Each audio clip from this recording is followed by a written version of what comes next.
Hello guys. Let's see if I'm live first. First of all, let's see if I'm live. Wait, I have to check. Am I live? I think it's coming. I hope so. Let's see. Okay, I think I'm live.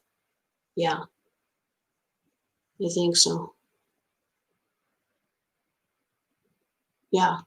Do I... Am I live? I think so. Okay, let's wait a few seconds. Okay, yeah, I think I'm live because I see two people live together with me. Okay, so hello guys, here is the live streaming I promised you. Look, I wanted to write some things really quick so there are no misunderstanding. First of all, I will write in the chat box, so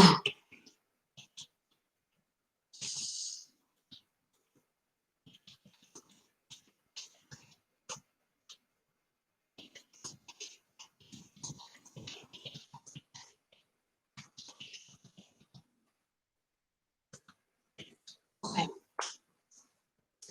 I don't know why but am I live? I mean, there are 3 people, but nobody is commenting. Okay, anyway. Hello guys, welcome back to this live streaming. I wanted to analyze together with you. I wanted to understand more about episode 1, and I wanted to share my opinions and thoughts. Look, let me see if I am live also for other people, because I don't see anything here. So let's see. Okay, yes, I'm live. Perfect. Okay. Anyway, I waited just a few minutes in order for you to join, and then let's start. I don't know why there... ok, I think I'm live right now. Ok, ciao a tutti ragazzi, sono qui per fare questa live streaming dove esprimerò le mie opinioni riguardo questo primissimo episodio. First of all, as you saw from the chat box, I don't want spoilers because I don't want to know anything about what's happening and what's happening in the future. I mean, what's happening in the next episodes, and I don't want to know anything about it. Please don't put spoilers. Otherwise, I have to delete the comment section, both in the chat box, but also here down below once you will watch this live streaming later. So, okay, let's start. Okay, I think people are coming. That's great. Okay, look, I have a list. I made a list here because there are so many things I wanted to show. I mean, I wanted to share with you and so many things to talk about. So look, if you, sorry, it's trembling a little bit because I'm moving the my personal computer. But anyway, if you are here with me, write in the comments, write in the chat box, and feel free to share with me your opinions. Be careful, don't put the spoilers. Okay. Let's start talking about the opening of this new season.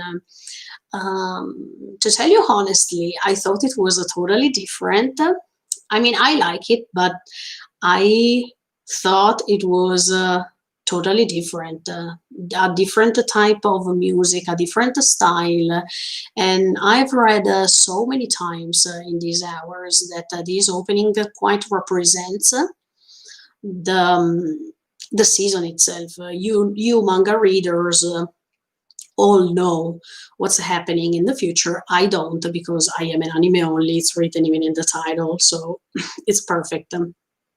But anyway, I thought it was totally different because I imagined something else, something a little bit rock or something.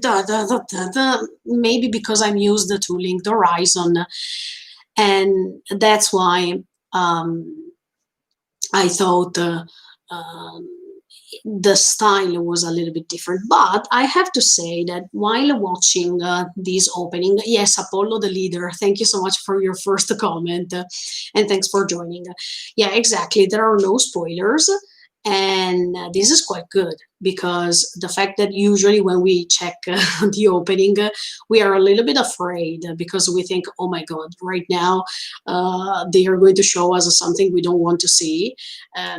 But as I said already, by watching the trailer, the anticipating trailer, we already saw a lot. So I think it was enough.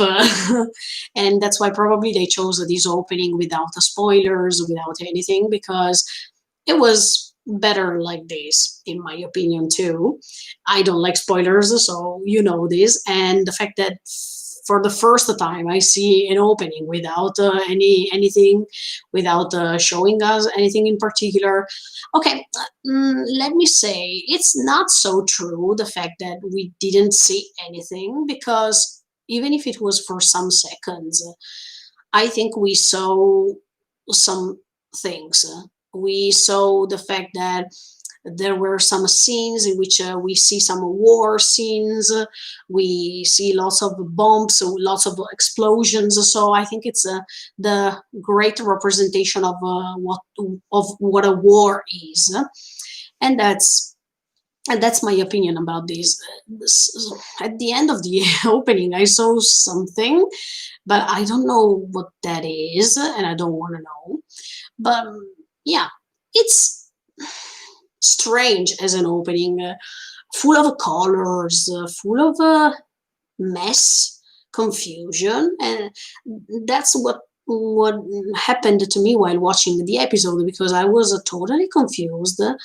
I didn't know what what to say about this, because I still don't understand what was the point of this opening, because it's quite confusing, the opening too. So I think it was perfect because I didn't understand anything. It was quite confusional, so I think it's the perfect opening in this case. Regarding the melody, even the melody is quite strange, totally different from the previous ones, and I think it was quite surprising.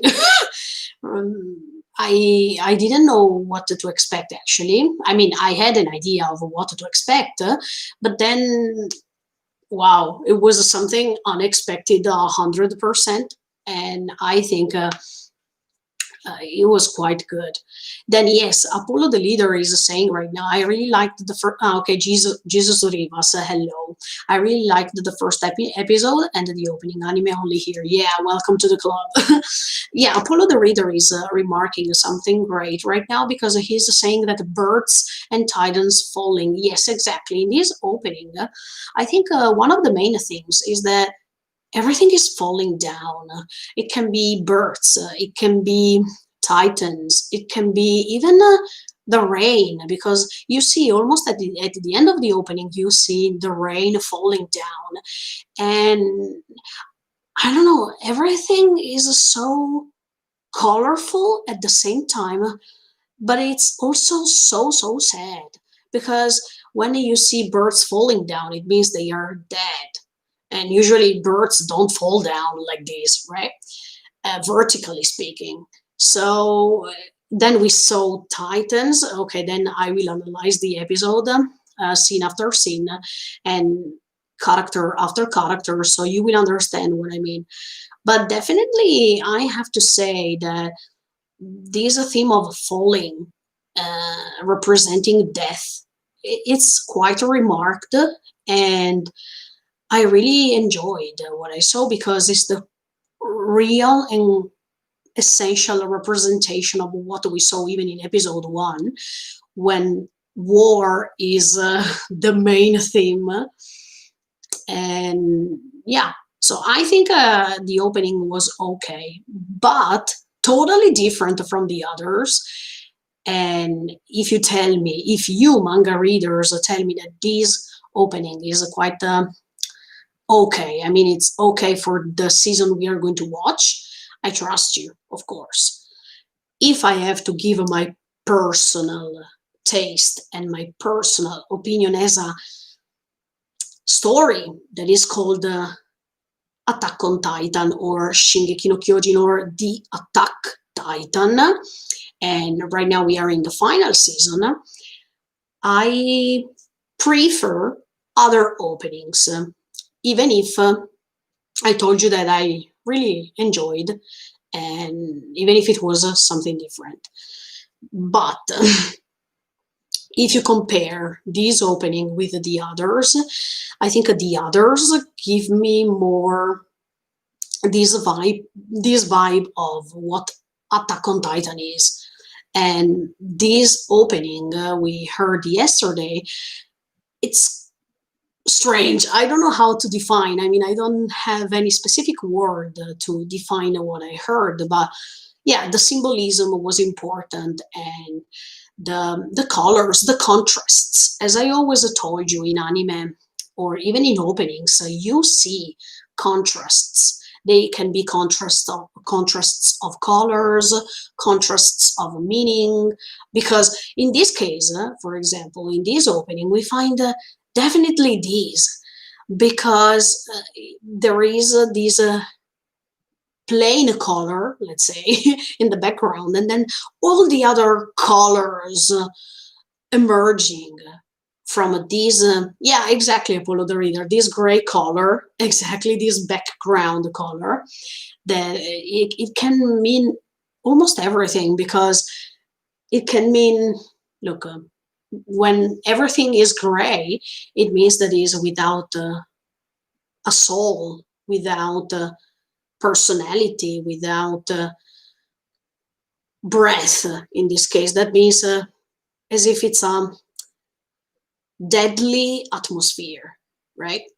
And that's okay. But then you see even other colors emerging, and then you understand that probably everything is not gray, all gray as it seems, but these colors represent something like a rebellion, or something that means life is still possible.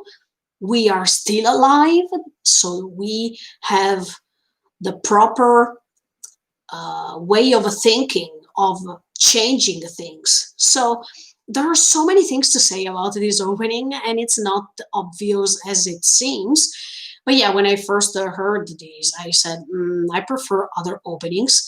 But then watching it later and on and on and on, I can detect some symbolisms, and you know that I love symbolisms and I love things like this, because it's really nice for me to analyze and to comprehend, even from hints like that. Because, okay, there were no spoilers in the opening, and that was okay.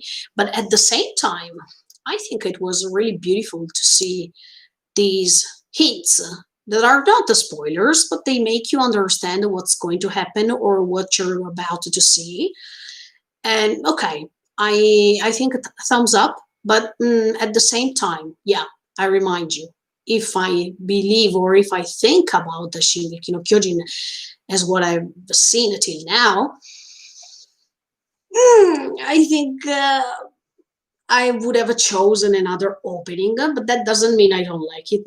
Not at all. I think it was really beautiful anyway. And the fact that it was so confusing, that you didn't know even what to see, what to pay attention on, because there were so many details coming and going away, etc., etc. So I will watch it definitely one more time in order to have a better definition of what I saw. But yeah, we saw even the soldiers in the opening, we saw the war, we saw these birds, these titans, these rain falling, and yeah, it's good. It's full of stuff anyway, even if it's without the main spoilers or main scenes regarding the future. So, okay. But then another thing I loved is that after the episode, they kept the number. I mean, the number of each episode as it was, and I think it was really really awesome, because I think that's something that reminds us, oh, okay, it's a Shingeki no Kyojin anime. So it was really beautiful to see that they put the number 60 in the same way, or the to be continued at the end of the episode, or the the moment in which they separate the anime, if there is the commercial, let's say. That was everything was the same, and I really loved that. Mappa didn't want to change the graphic over there because I think it was quite nostalgic, and I think in that case it has to be as it is, of course. And I was thinking that they didn't want to remove anything from the usual graphic. That means the number of the episode, the to be continued, and stuff like that. Um, it was quite nostalgic. Thank you, Angie Zoe. Thank you for your beautiful comment in the video, and thank you for writing your opinions without the spoilers, of course. Okay, the title, The Other Side of the Ocean. Okay, guys. Look, I'm looking down because I made notes. That's why. Not because I have something planned or stuff like that. I just wrote to my thoughts. But anyway, The Other Side of the Ocean. Okay. We thought that, I mean, from the Paradise perspective, we thought, okay, the other side is peaceful. We are in the cage, in a cage, and on the other side of the wall, they are not. They are free. They can do whatever they want. They can be happy because we are the problem for them, and we are closed in a sort of cage. Let me say that is totally the contrary, because on the other side of the ocean, they are struggling. They are living a war for 4 years. I don't know what happened before that moment. That means right now we are already 4 years after, and Eren and all the other characters are already teenagers, or they are almost adult.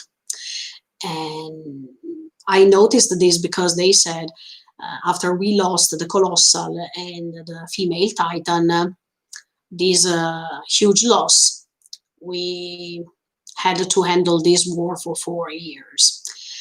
That means I don't know what happened before these 4 years, and I don't know if they were all happy, if there was a freedom for real. I'm talking about the Marleya-jin, not Eldia-jin, because I know that Eldians, they are living in a sort of a cage also in that case.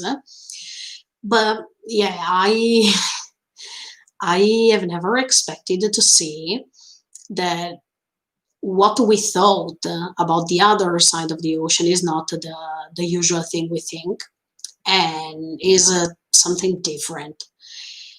And if we thought, okay, poor Paradise people, they are in the worst condition ever because they are all confined and they are not free. Look, on the other side is not better at all. I think it's even better to stay in Paradise at this point for some reasons, but okay, it's just an initial opinion I had. Yeah, the war is consuming, and is consuming people, and is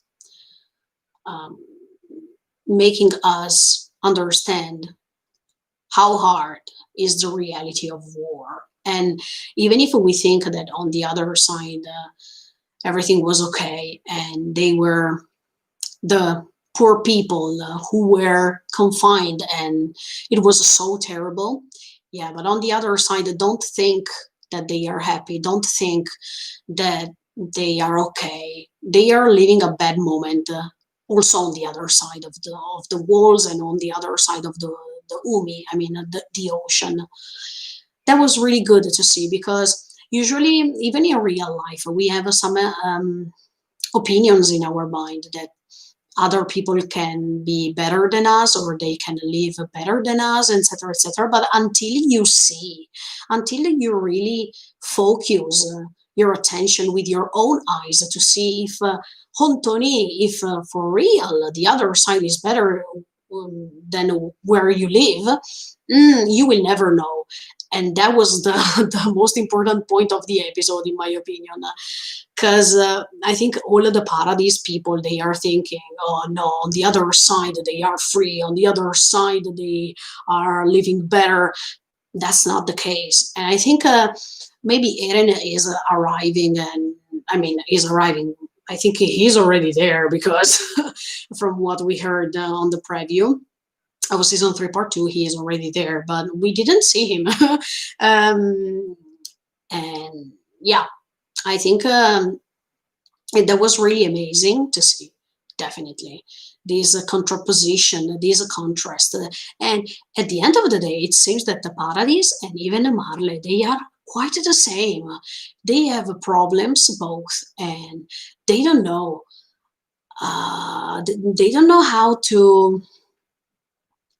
They, they don't know how to communicate, because probably at the end of the day they have so many things in common, and that's why probably the end will be so different from what we expect, because yeah, even Marley, they have problems, and then we will going to analyze them, these problems, in my opinion. But wow, reality is totally different from what we expected in season 1 or season 2, or okay, season 3 part 1, but then season 3 part 2, we understood that something was wrong, something was different, and something was something unexpected.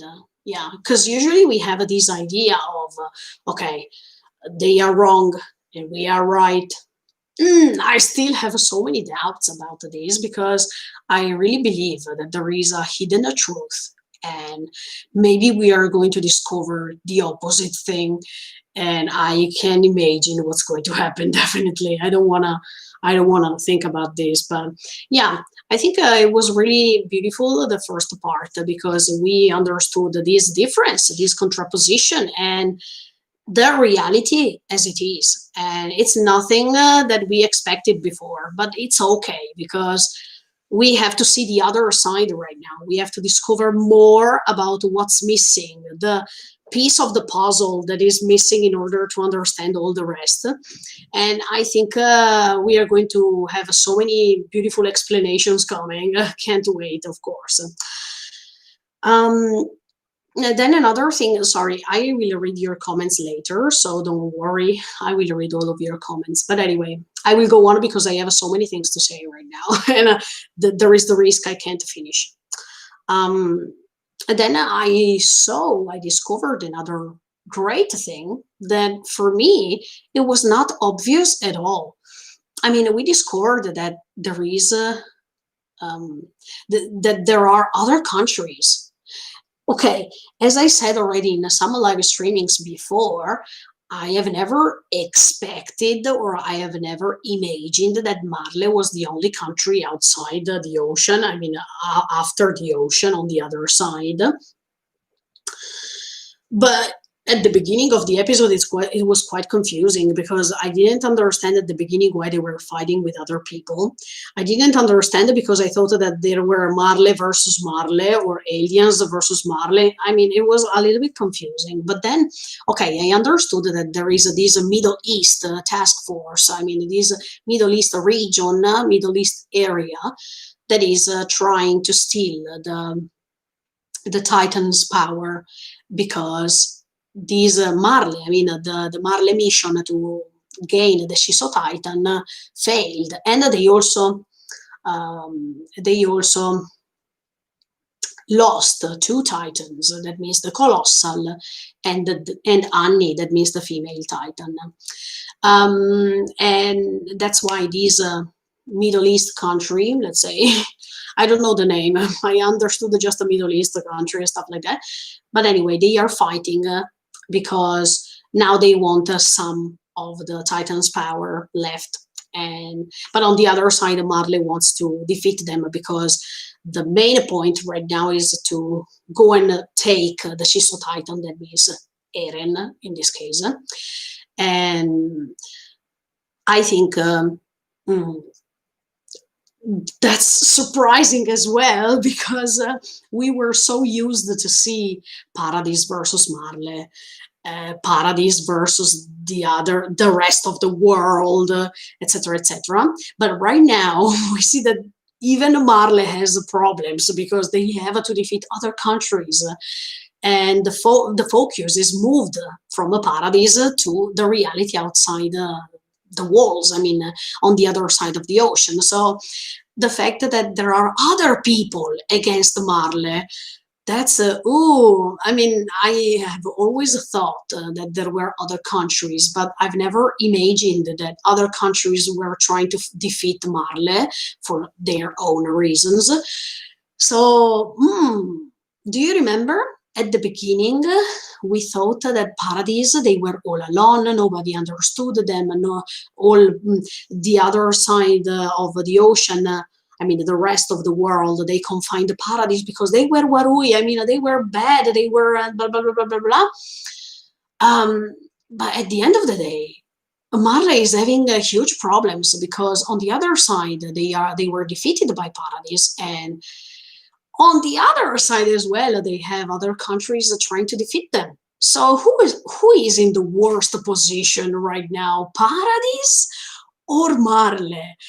Look, everything is turning upside down somehow, and yeah, I have never imagined this. If you told me this in season 1 or season 2, I wouldn't believe this at all, because I thought, no, come on, Paradis, they are poor Paradis people. I mean, they are confined, they are in a cage, and they are not wrong. Okay, we still have to understand who's right and who's wrong. But anyway, do you understand what I mean? I mean, the perception of reality was totally different. And now we have another perspective. And I really like this because everything is not obvious. Not just in anime, but even in real life. Everything is not obvious until you see everything, until you understand everything. So I really like that. And now finally we understood that, yeah, there are other countries, there are other regions, there is an entire world except for Marley. But Marley is against, or these countries are against Marley. So I think Marley is in a bad position right now. I have this feeling. Okay, then we saw these new characters. Look, I wrote all their names because they are too many and I have to learn more about them. I mean, I have to get in touch with them and understand them better. But okay, let's talk firstly about Gabi, because I think Gabi is, between all these new characters, Gabi can be the most interesting. Okay, so at first, I didn't like her because she is too confident. She is narcissistic. She thinks that she's the best. And I don't like this type of people. I mean, look where you are. You are in the same position as others. So how can you be different? How can you be perfect than them? How can you be the best instead of them? She is also trying to provoke the others by remarking how strong she is, how weak the others are, how she is ready. As she said, I'm ready. That's the only difference. No, that's one of the reasons why I am different from you. I am ready to become the armored titan. So it's better if I do it instead of you. And then, okay, yes, I wrote even that she's a sly and she's confident. She's also really strategical because mm, thanks to her, they can defeat these sort of look. I wrote it also. These armored trains. These armored trains. Sorry, it was one. And thanks to her, we we saw how smart she is, even if she's so young. Um, so from one side, I don't like her attitude because she thinks that she's better and she's different, but actually she's not because she's in that position and as all the others, so there's no difference. And that's why she is sly a little bit or narcissistic.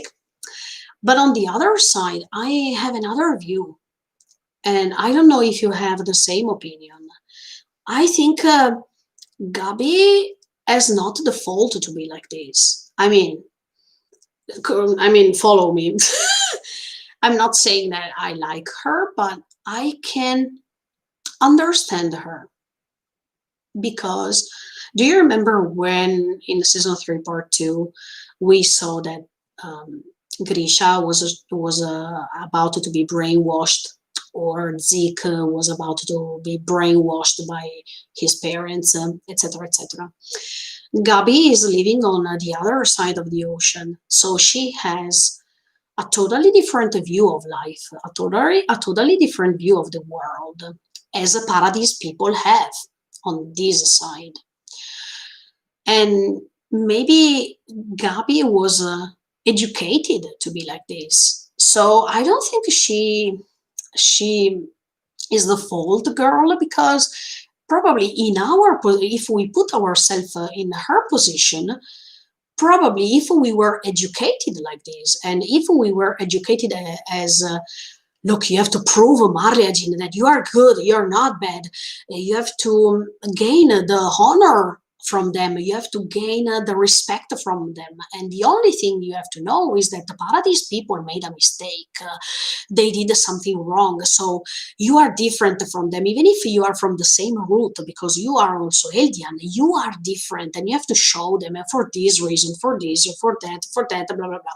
I mean, she was educated like this, and that's why she says oh look, those aliens, they are wrong, and I am going to prove it. I am going to destroy them because they caused us lots of troubles, and because of them we have to live in this position, in this situation, in this war context, and that's wrong. I wanted to become the armored titan because my mission is this, and I want to fulfill it not just for me, but for all the aliens living in Marley. So if we look on both sides, I can say Gabi is really interesting as a character. She has a bad attitude because she's, I'm the best, F the rest. I mean, I'm the best, you're nothing, I can do everything, you can't do anything. No, I don't like that point. But on the other side, she is showing us a different point of view, a different reality, a different opinion regarding the situation they are living. And yeah, she was educated like that as much as the others. And that's why she's okay. She's good as she is because in her reality, she was supposed to be educated like that. That's my opinion. I mean, that's what I thought when I saw her so confident, so sure about her opinions regarding the aliens living in paradise. So probably if we saw in season 1 the reality of Marley's world, probably we would have said that Gabi is okay, that Gabi, she's great, that she has this mission and we are next to her. Who knows? But we started in season 1 by seeing this side, I mean, the side of a paradise, and that's why probably we think like that. I don't know. That's my first vision of her. I mean, my first impression. But that's obvious that her attitude is too excessive.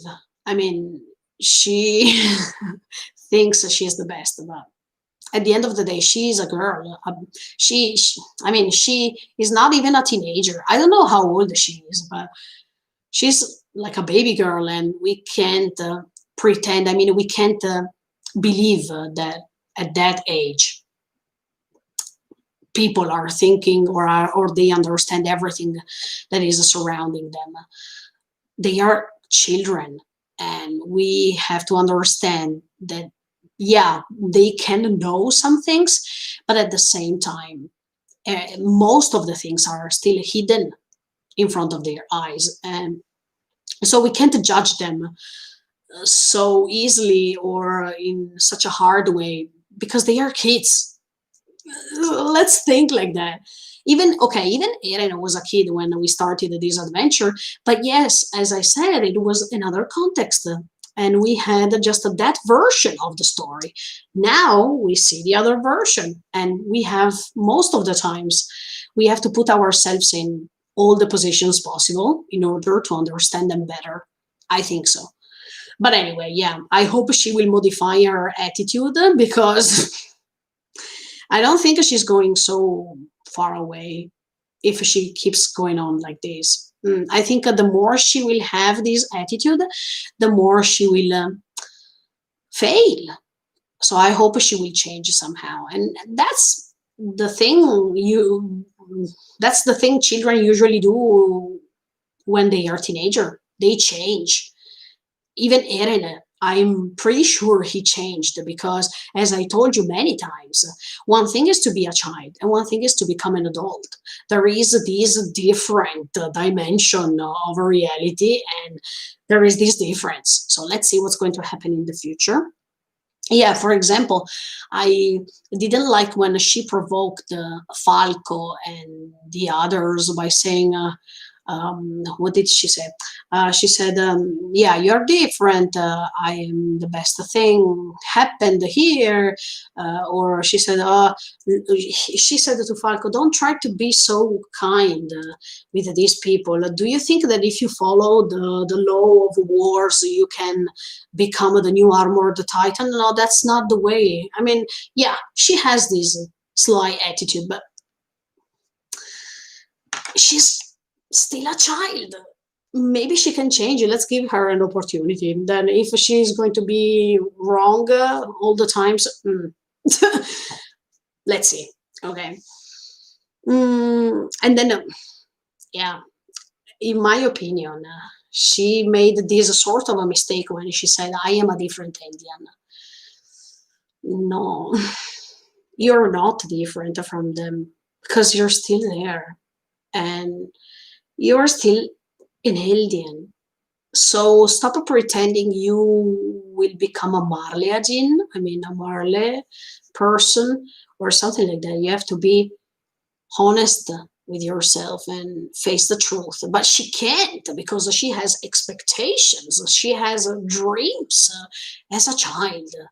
So I think it's normal. Even Eren had his own dreams on the other side. She has her dream because she was educated like this. Even in our world, it depends on where you live. Some people have some dreams, some other people have other dreams. It depends on where you were born.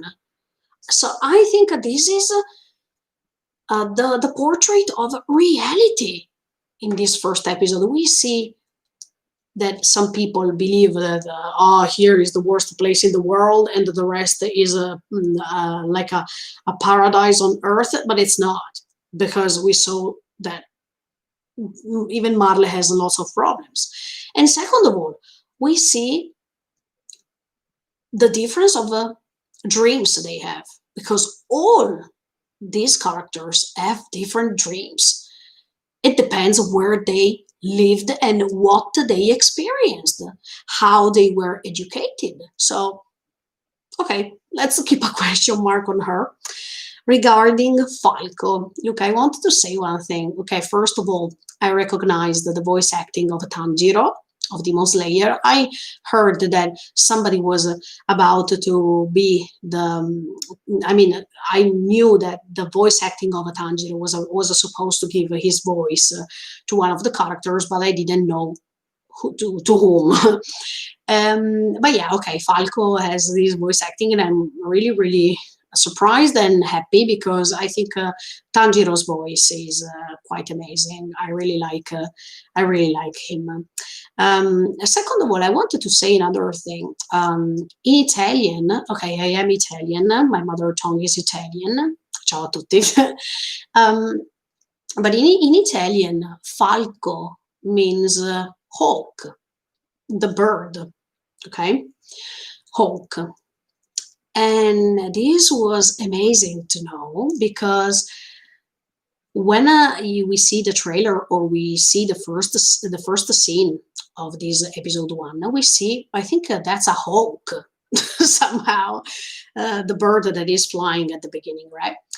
And falco in Italian means hawk. So it's like as if Falco is talking a little bit to himself, because he's looking at this hawk that is flying, and he has the same name, as if he also would like to fly away from that situation. So it was really beautiful, the way Isayama chose his name, because I think it's really related to that bird. It's not just a coincidence. I think it has this meaning, because maybe even Falco is searching, as all the others, freedom, because they are on war for 4 years and they want to be free. They wanted to have this war ended. And so probably Falco and Eren in this, they have something in common. One, on the other side, Eren is searching freedom because they are in a cage and because they were accused to be the devil, or because there were these attacks from Titans. But on the other side, we have Falco, who is forced to stay in a war scene for 4 years, and he's searching freedom also because he wants to be praised by Marley and not to be different anymore, not to be discriminated anymore. There are two different types of freedom here involved. And that's why I think these new characters are so similar to Eren somehow, because both they are searching freedom, both they are searching something that is against discrimination and something that make them feel free again. Okay, so look, we see so many common things between Paradise and Marley. I mean, the aliens living in Marley. Wow, so many, if you think about that. They are all in the same position. I mean, right now, the alien living in Paradise, they are the same as the alien living in Paradise, because they are always discriminated, because they are always, okay, please go away from me, don't touch me, don't do anything, don't give me orders, you're nothing. Because there was this man who was, the Commander Magath. Yeah, he was always discriminating them during all the dialogues in this first episode. You wanted to give me orders? Or when he looked at, where is Colt, okay? He looked at Colt and he was like, Nani? Eliadin. I mean, the way he said it, it was full of discrimination, the tone of the voice, the eyes. There was something unbelievable. So they are discriminated the same. Okay, the aliens living in Marley, they think that it's all because of the aliens living in Paradise. But at the end of the day, they are treated the same. So I don't see any great difference. That's why I think Gabi, she's wrong when she says, no, we are different aliens from those scum over there living on the other side. No, you are treated the same. So be careful, Gabi. Check everything better as much as you can, if you can. But yeah, going back and talking about Falco, one thing that impressed me is that, yeah, the voice acting is that one of Tanjiro in Demon Slayer, but at the same time, this voice acting of Tanjiro is searching always so kind characters.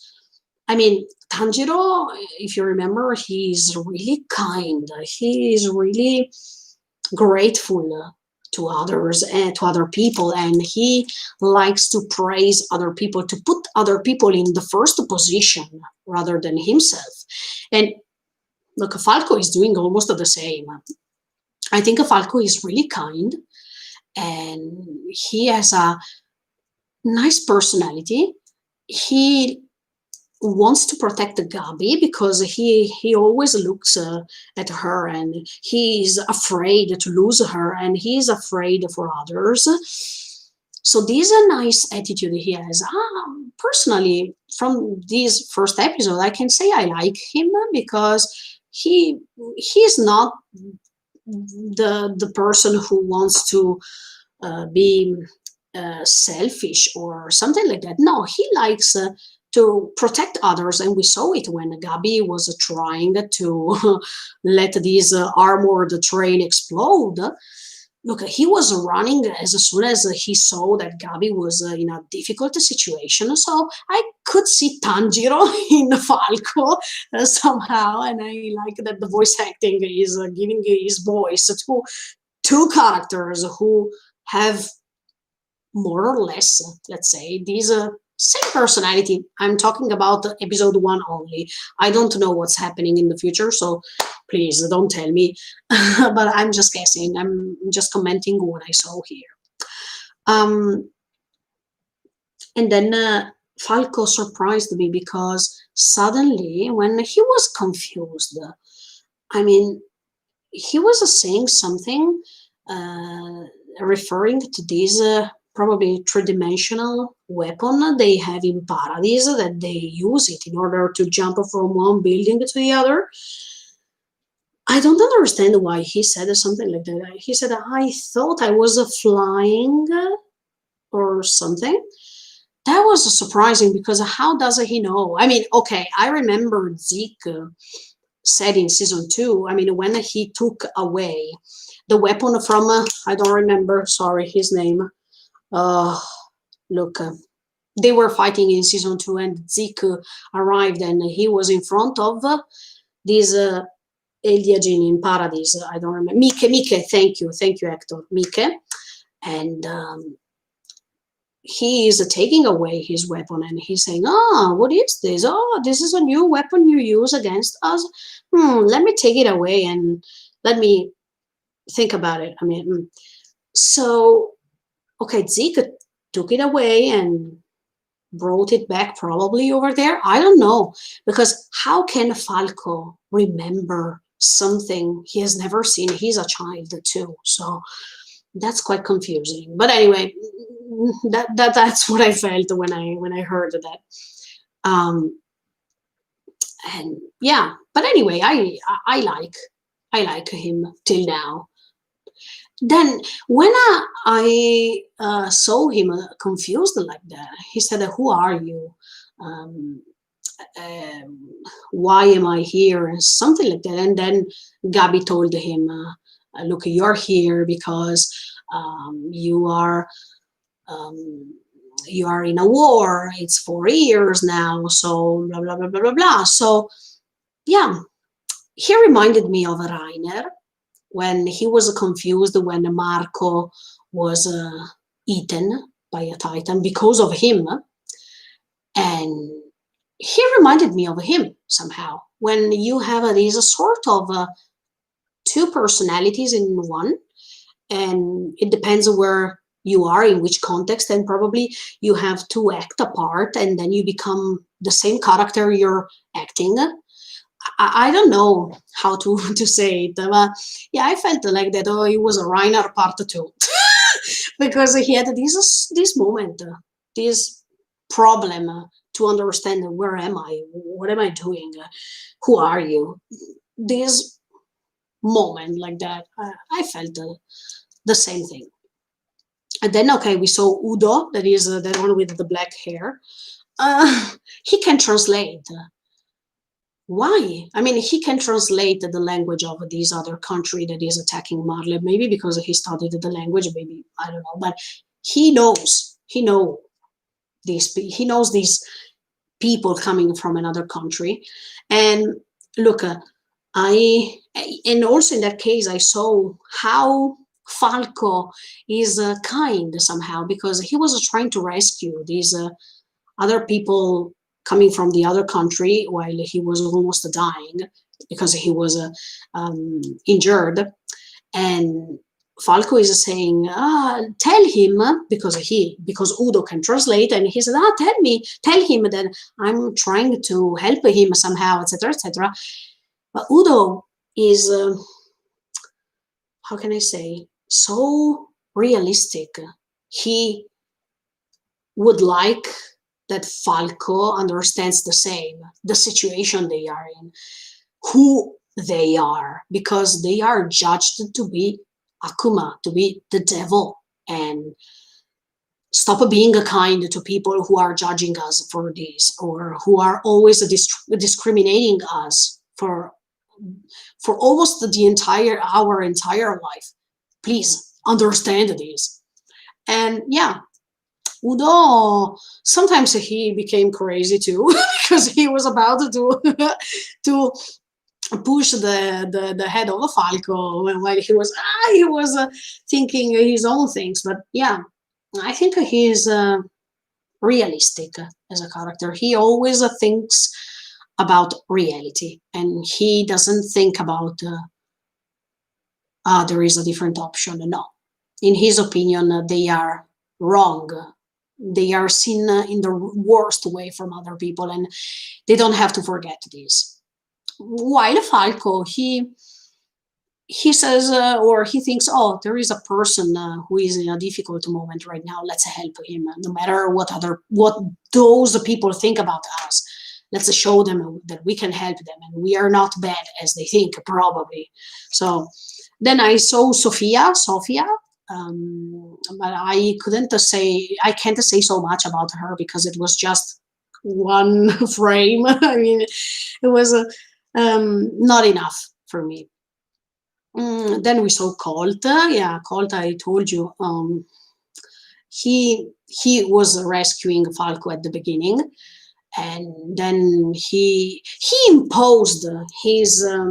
I liked him because he tried to impose to Marleajin without remembering who he is, but he was trying to suggest some things that then happened because we saw the Cart Titan and the Joe Titan. Yeah, look, Galliardo. I have to say another thing about him, but anyway. Yes, now I realized that is the Joe Titan. Sorry, during the reaction video I said, who is this?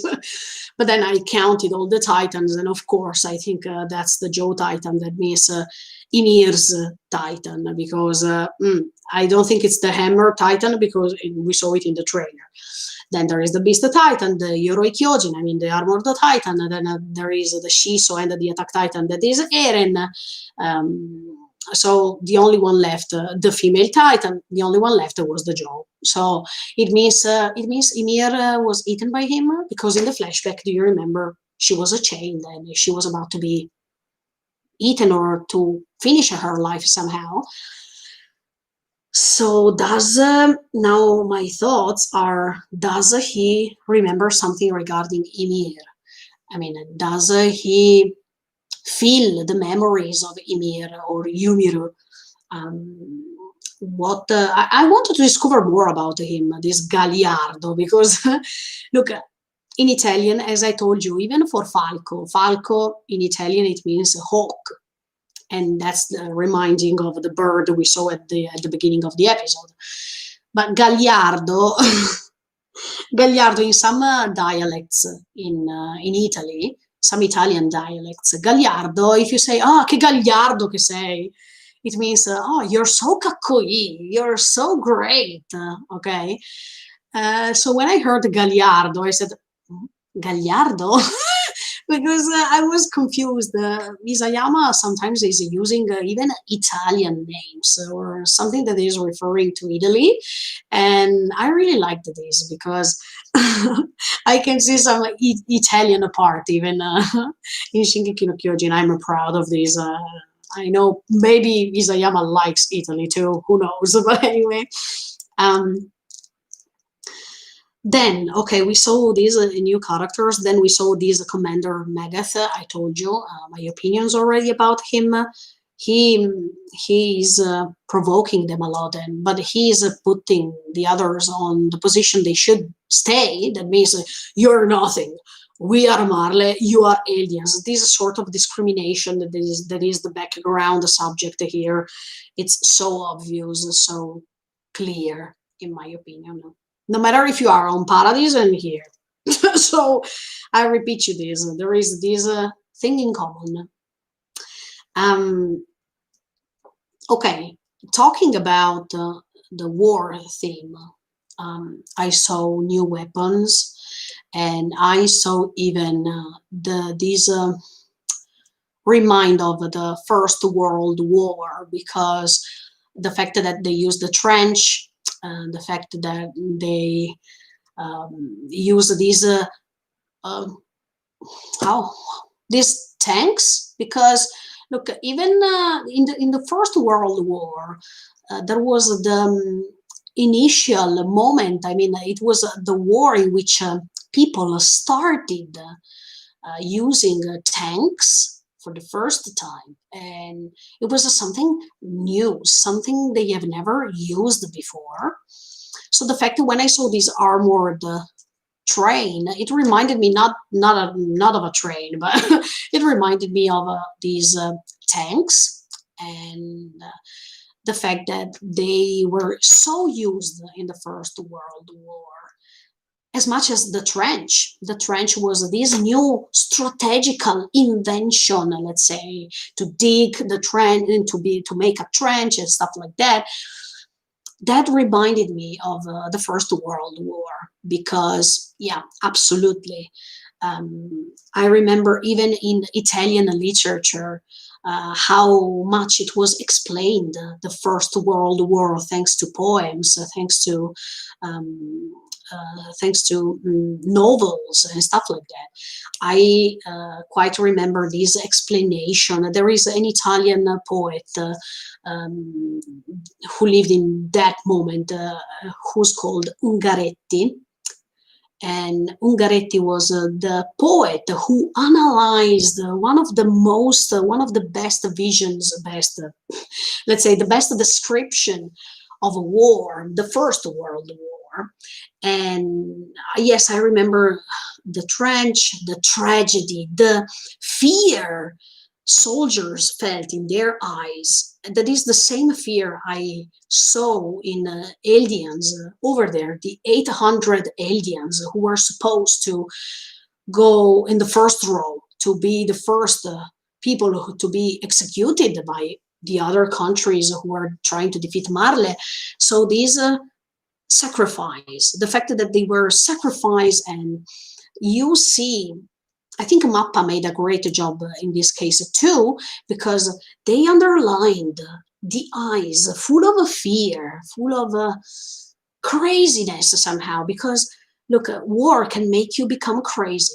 And if you love literature, if you love novels, if you like things like this, I mean, if you like to go deeper in these type of subjects, you know that war can make you become crazy somehow, and you can lose your mind, and you can lose the confidence you have in yourself. And look, that was really great to see, because in reality it really happened.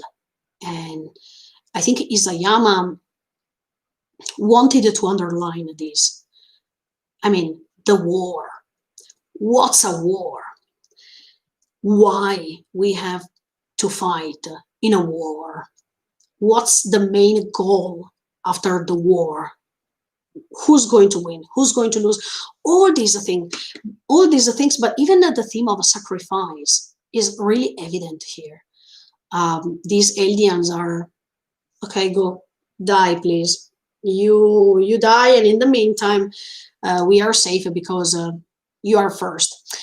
That was really cruel to see. And yeah, who, maybe if you have some grandpa or grandma who experienced the world wars, they can confirm you this. The brutality, the conditions, the mentally conditions people had in that period, it was quite depressive.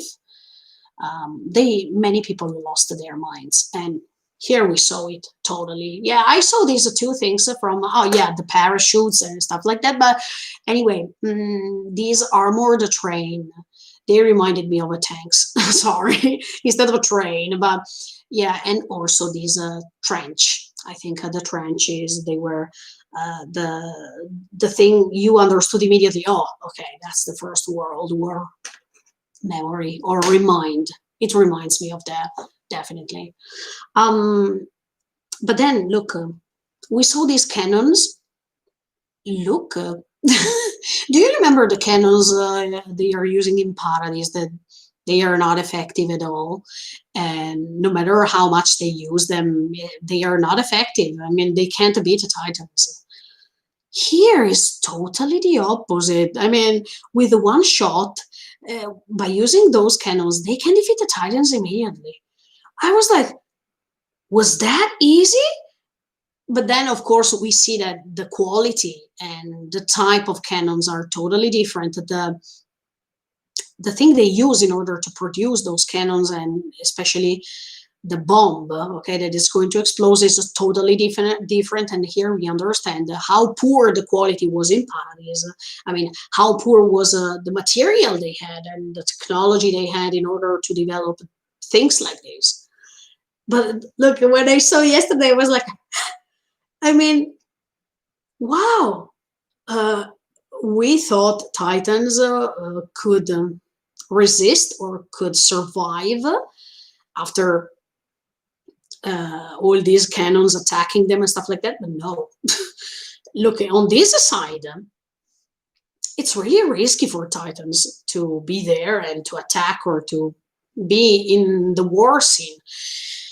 It's really risky. So I'm wondering, I hope Eren can find a way to avoid these cannons or these new weapons, because what's going to happen if he can't?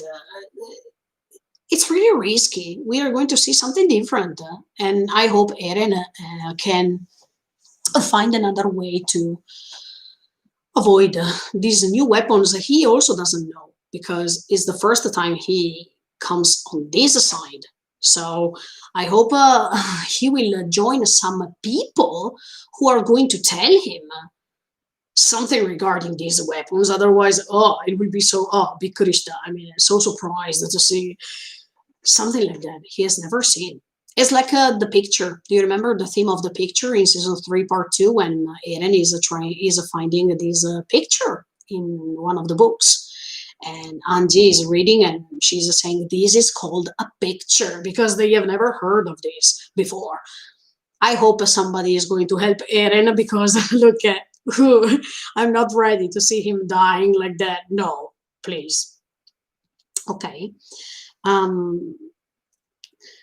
Then, yeah, one thing, yes. This loyalty to Marley. The commander, sorry, I don't remember his name, Megath, okay. The commander, Megath, said, you have to be loyal to Marley. Now it's your time to shine, to show us you are on our side and you're ready to do everything for us. This is typical of a sacrifice. We said it already, but this is how to use people as best as they can, because they keep underlining how guilty they are, how they are going to tell them over and over and over again, as if it's a brainwash method, right? You're guilty. Look, you have to pay your loyalty to Marley. You have to remember what you did. Remember, even when they saw the Titan eating one of these people coming from the Far East side, not Magath or Megathon right now, I don't remember, but they are underlining once again, look, this is what you did to us. Look at how guilty you are. Look in which condition did you put us in that moment, etc., etc., etc. This brainwashing method in order to tell them how bad they are, how guilty they are, and as if they are saying, do you remember what you did? Now you have to do what we want, because you want a respect from us, so you have to be ready to do whatever we want, we ask you to do, or whatever we want. So this loyalty to Marley is so it's so deep. You can feel it. You can really feel it through the episode. And I hope those children, when they grow up, I mean, Gabi, Falco, and all the others, they realize that they are manipulating their feelings thanks to showing them, by showing them scenes like this. Brainwashing is not good in any case. So no matter if who's right or who's wrong, this method, this strategy, this tactic, I hate it. I simply hate it. But anyway, yes, I forgot one thing. When I was talking to you about the fear you felt in these aliens, 800 aliens, soldiers waiting to be shot or waited to be killed, or I mean, they are ready, but they are not ready because they don't want to be there. They are panicking. They are fearful. Okay. Sorry to say, and sorry to disappoint you somehow if I can disappoint you, but anyway, that's my opinion. That specific moment, it reminded me when Erwin told the Chosan Hedan, the new fellows, I mean the new soldiers joining the Chosan Hedan, to go to die. While Erwin was making that speech, I saw the same fear in their eyes. I saw how forced they were to join till the end, something they didn't want to, because most of the times, like most of them, like Flock, he didn't want to join, absolutely. He wanted to stay away. And he preferred to die because of Zeke, not because of, because of a rock, and not because he had to go to face death like that, okay? I saw the same fear in these aliens' eyes, and yeah, I felt it. I felt it the same way. The fact that you are forced to do something you don't want, that was crazy. I mean, I don't like personally that moment, because you are forced, and that's not good.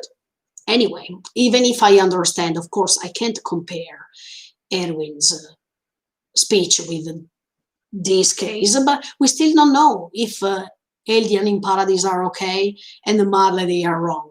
We still don't know if aliens in general are okay. I mean, they are on the good side and the Marley don't. So until we know the truth, we can't stay on a specific side. And probably even Erwin was wrong. I mean, if you remember, my husband told you in other live streamings that many people liked this Erwin speech and this suicide attack. But he personally didn't like it, not because he didn't like Erwin, but because he remembers that in history, here in Japan too, it happened something like this. The new kids, the atarashi no hitotachi, I mean, the people who joined at last in a battle or in the team or in the group or whatever during the war, they were the first one to be killed, because the commanders, they were saying, okay, go first, go ahead, come on, we have to go, let's go together, but you have to come, because now it's time to die to praise our country, or it's time to die because we have to defend our country. But they were the youngest, so he didn't like that moment. Personally, I know this, and other people can agree with him, others don't, but it's okay, different opinions. But yeah, personally, yeah, when I see that fear in the eyes, it's quite emotional, it's quite sad. And in reality, it happened. It really happened. What you saw, it's not an anime only. I mean, I am an anime only because I watch anime only, but it happened. And it was cruel, as you saw. It was hard, as you saw. And think about it, it was 4 years, like the First World War or the Second World War. It depends in the country in which you live in, but those 4 years, yeah, it was always like this, every day and night, without stopping. Try to imagine this. It was terrifying. Okay, another thing I noticed is that when they are showing us the Zeppelin, and there are these people inside the Zeppelin. Um, they are listening to the words of Raina and Zeke, but also another man who is inside the Zeppelin, and they said, "Okay, we are almost ready," etc., blah blah blah. But anyway, those people over there, they seem under torture. I mean, they they can't move their legs from what I saw, and then even their facial expressions, they seem strange. They seem as if they are after a torture. I mean, post torture, or look as if they are anesthetized or something like that. I don't know. I felt if you look the episode and you look at their faces, is they their look the way they look, the facial expression, their faces, their eyes, they don't seem they seem without personality, as if they are not brainwashed, but something bad. And I didn't like that scene too, because how can I say, Zika and Raina, they are using people as much as they use the people who turned into Titan during the season 3 part 2, okay? Against Levi, Erwin, and all the others. The fact that they are also using people as much as Marley is using aliens who live in Marley, everybody is making the same mistake. I mean, because Marley, they are using aliens who live in Marley, and they are using them, they are sacrificing them, they are putting them in the first row. Okay, if we have to die, go, go, go. But Zika and Raina, they are doing the same by transforming these people into Titan, and they seem tortured, and they transform these into Titan, they fall from the sky, and they I mean, die, or they are used somehow. I didn't like this because how can I say it in few words? They are doing the same things also the others are doing. So what's the point? I mean, if you wanted to recriminate, I mean, if you wanted to say that they are wrong, you should do the opposite. You shouldn't do the same. That's what I felt. But Zika and Raina, they are doing the same. They are using the people, transforming them into Titan because they have to win the war. But why they can decide who's going to die or who's going to be transformed into Titan, who's going to be used? Why they have this power? Why? The same power right now Marley is using with aliens who live in Marley. They decide, okay, you are aliens, okay, you can be used. Come on, let's go. It's the same procedure. I can't see any difference. But why are Zeke and Raina okay, and the Marley who are using aliens are not okay? They are using the same tactic. The same. That's what I feel. From what I saw, I don't see difference. So that's why I said, in this anime, the good thing is that you don't understand what's the good side and what's the bad one. Where should I stay? On this side or on that side? Or on that side? Wakanai. I don't know. Yeah, yes, okay. And then they have even the straight jackets. These people in the Zeppelin, they are stopped with their legs. I mean, they can't move the legs. In fact, they fall down like this, as if they are after a torture, or as if they were tortured. Okay, but then they wear even these straight sort of straight jackets. It reminds me this of the First World War anyway, because also in that period, or Second World War, yeah, they were using lots of straight jackets, and they were forcing people to be tortured. They were tortured. They were under torture for so many hours, so many days.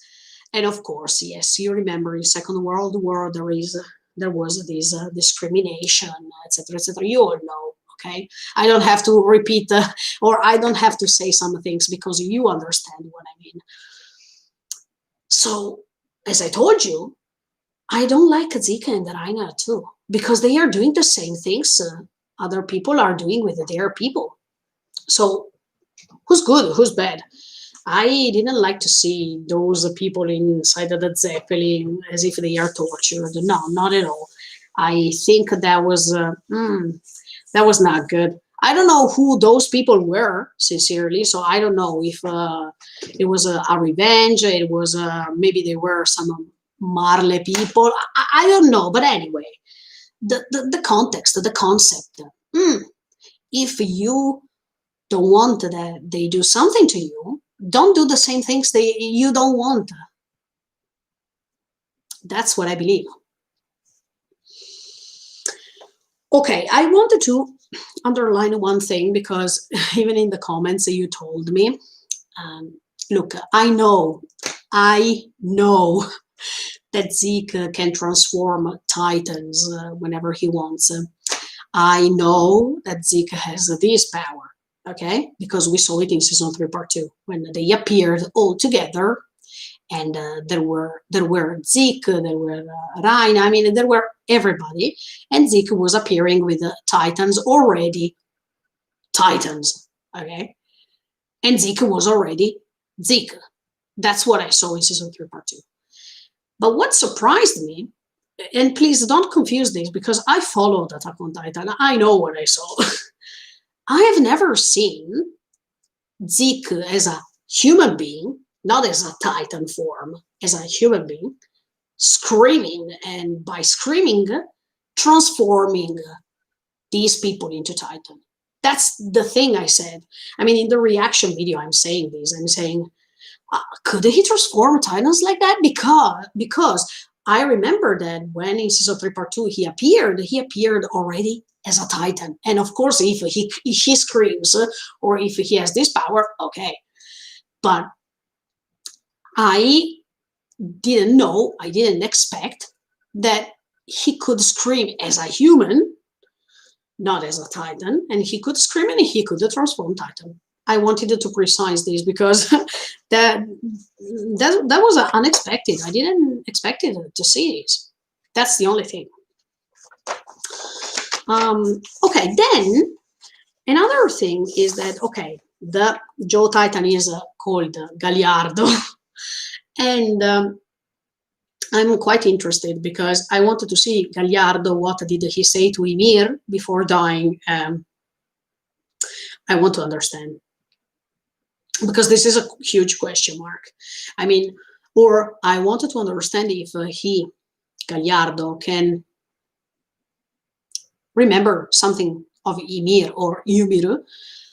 I can't wait to understand more about him, because we have this question mark. What happened to Ymir? Why? Okay, yes, I can imagine. Ymir finished her lifetime. I mean, she was 13 years there. Her 13 years were over, and so she had to give her power to somebody else, and that's why Gagliardo came, and that's the only thing possible, in my opinion. But I wanted to understand why Gagliardo, why, and what did he do, what did he say, etc. I hope that you will explain this. But anyway, the card Titan, look, where did I write? Okay, the card Titan's name is Peak. Okay. I think I've never heard it before this. If you correct me if I'm wrong, but okay, we know also his name, Peak, and let's see, because I look right now. I see that in this season 4, Peak is so big. I mean, in season 3, part 2, he seemed to be the cart titan. He seemed to be a little bit smaller, but here he seems so big compared to the previous season. I don't know if you have the same opinion, but yeah, I think there is a difference in dimension. Correct me if I'm wrong, but yeah, I thought he was quite big. um, then another thing, um, Raina, when he was about to fall with the parachute and he was about to transform, he said something. I like it because he said, there is another wall. I'm tired of walls. I think this sentence is beautiful. Beautiful for many reasons. First of all, because he still remembers Paradise and the time he passed over there. That memory is unforgettable.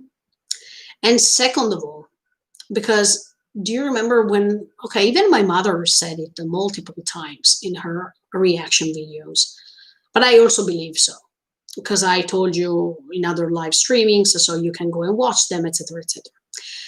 I think Raina is not a bad guy. And by saying this, it's like as if he felt guilty for what he had to do in Paradise. It's like a stone on your stomach. I mean, it's like something that is so deep and so heavy to digest.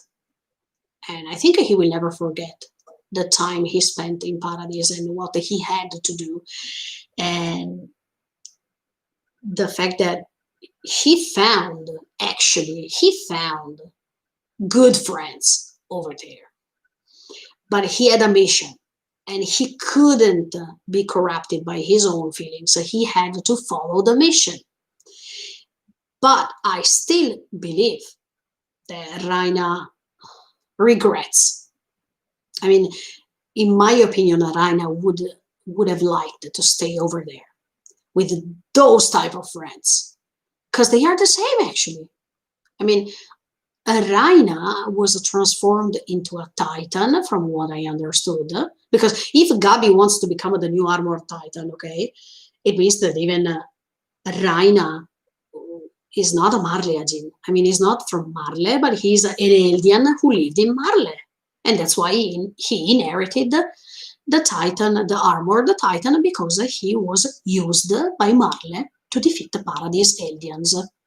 That's what I've understood. So in this case, when I said that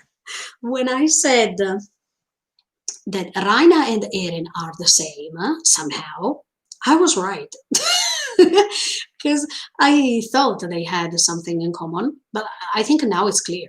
It's definitely clear the fact that they are experiencing the same thing and on different sides, but it's the same story, because Eren became a titan not because he wanted to, but because he was forced to, okay? And Raina the same. I don't think they wanted to become Titan from the beginning. Okay, Gabi is something different. She wants to become the armored Titan for other reasons. But I don't think they wanted to do or to have this life. So, yeah, I think anyway, Raina regrets to have left good people, because he has the feeling they were good people over there. And even if they were one against the other one, he still could recognize how good those people were.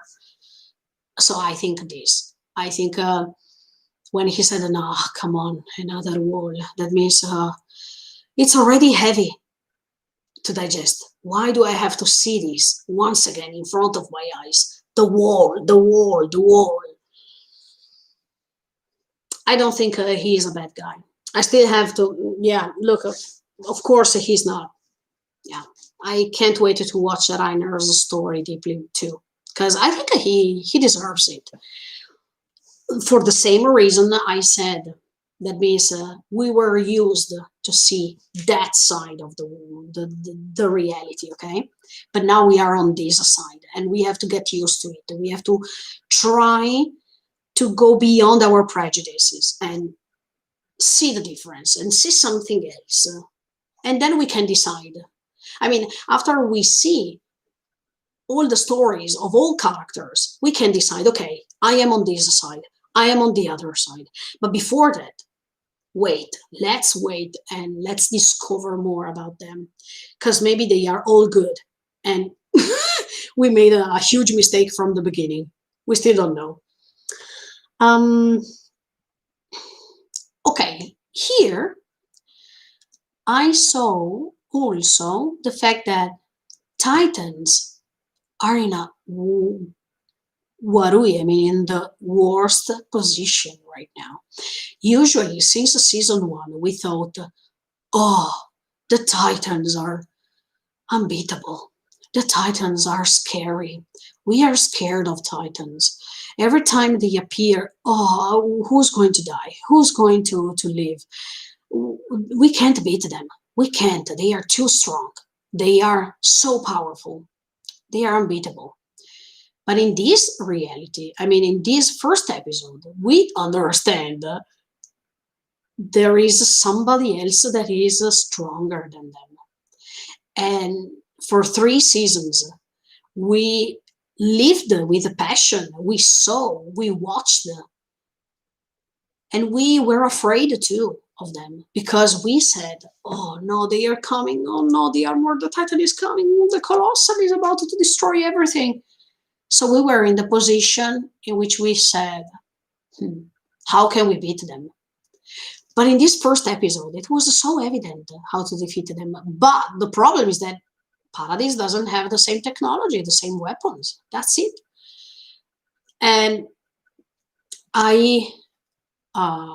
this reminds me, sorry to make this comparison, but once again, I compare this with the Vinland Saga, because even Ascelado said it, said this to Thorfinn. He said, nobody is unbeatable.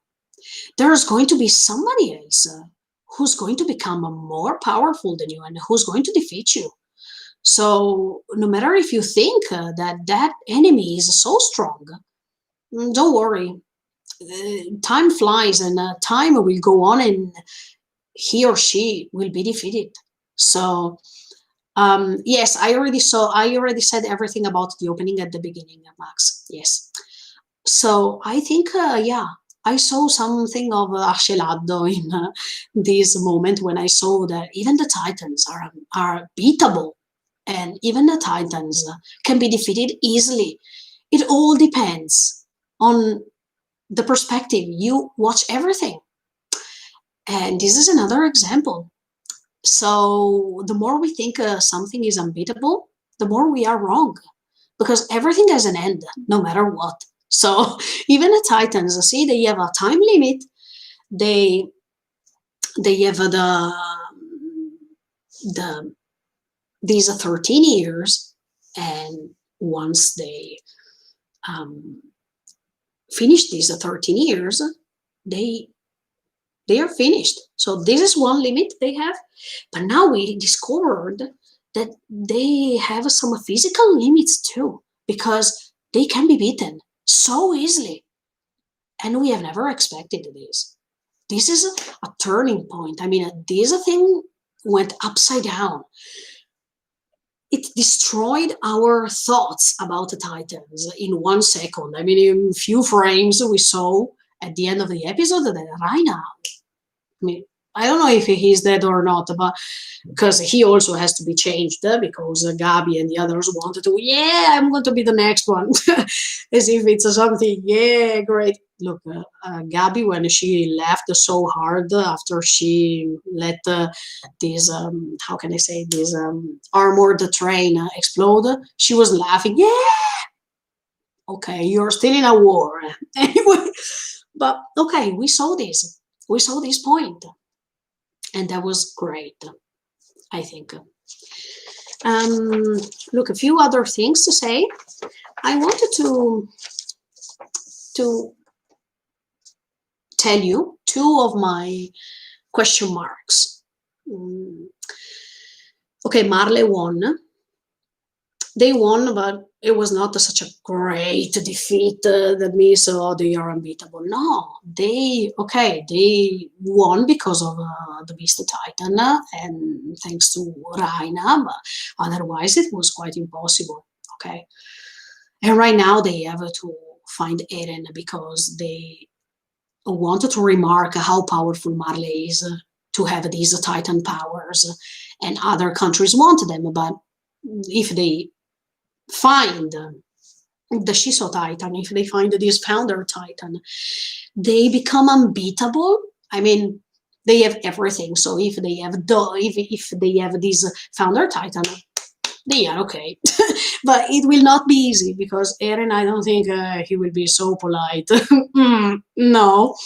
But anyway, my question marks are, first of all, why Raina protected Zeke? I mean, Zeke, I think he is older than Raina. I've never thought about how old they are. I didn't care so much. But anyway, why Zeke, if he is older than Raina, why Zeke is still alive?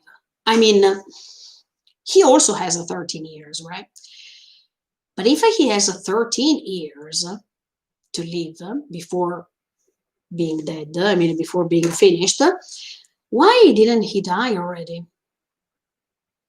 I don't understand this. I repeat you, I don't know the age of each of them, but I'm just guessing. I'm saying, why? I mean, why he's still alive and Raina is almost at the end of his 13 years? There's something wrong here, or something I don't understand. That's my limit, sorry. But anyway, another thing, yeah. When Zeke reached the ground, and it was boom, he was jumping like why Raina protected Zeke in the moment Zeke was attacked by these missiles and stuff like that? I don't understand why he's overprotecting Zeke right now. Maybe because he knows that he has to meet Eren, and probably he knows that they are step brothers, let's say. I don't know. And now, when Zeke said to Eren, look, next time I'm coming and I'm going to save you, now probably I understand why. I mean, he is his stepbrother, and there is this declaration of war to Paradise coming. I mean, no, it's still going on, but let's say that the main battle is still have to be started. But Zeke wants to save Eren because, first of all, yes, he has the Shiso Titan and he's essential. So if he doesn't save him, is a problem. But second of all, maybe because he cares.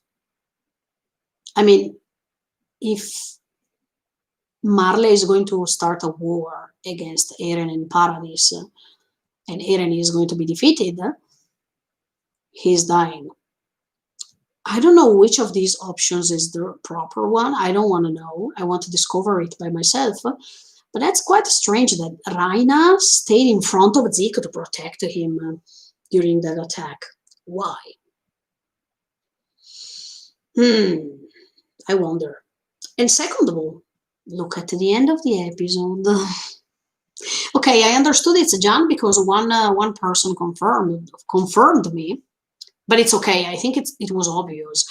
Look, thanks to my mother, I now pay so much attention on details, because do you remember when in her reaction videos, when she saw Zeke as the Titan, the Beast Titan, she said, "Oh, look, he has the same ears as Eren."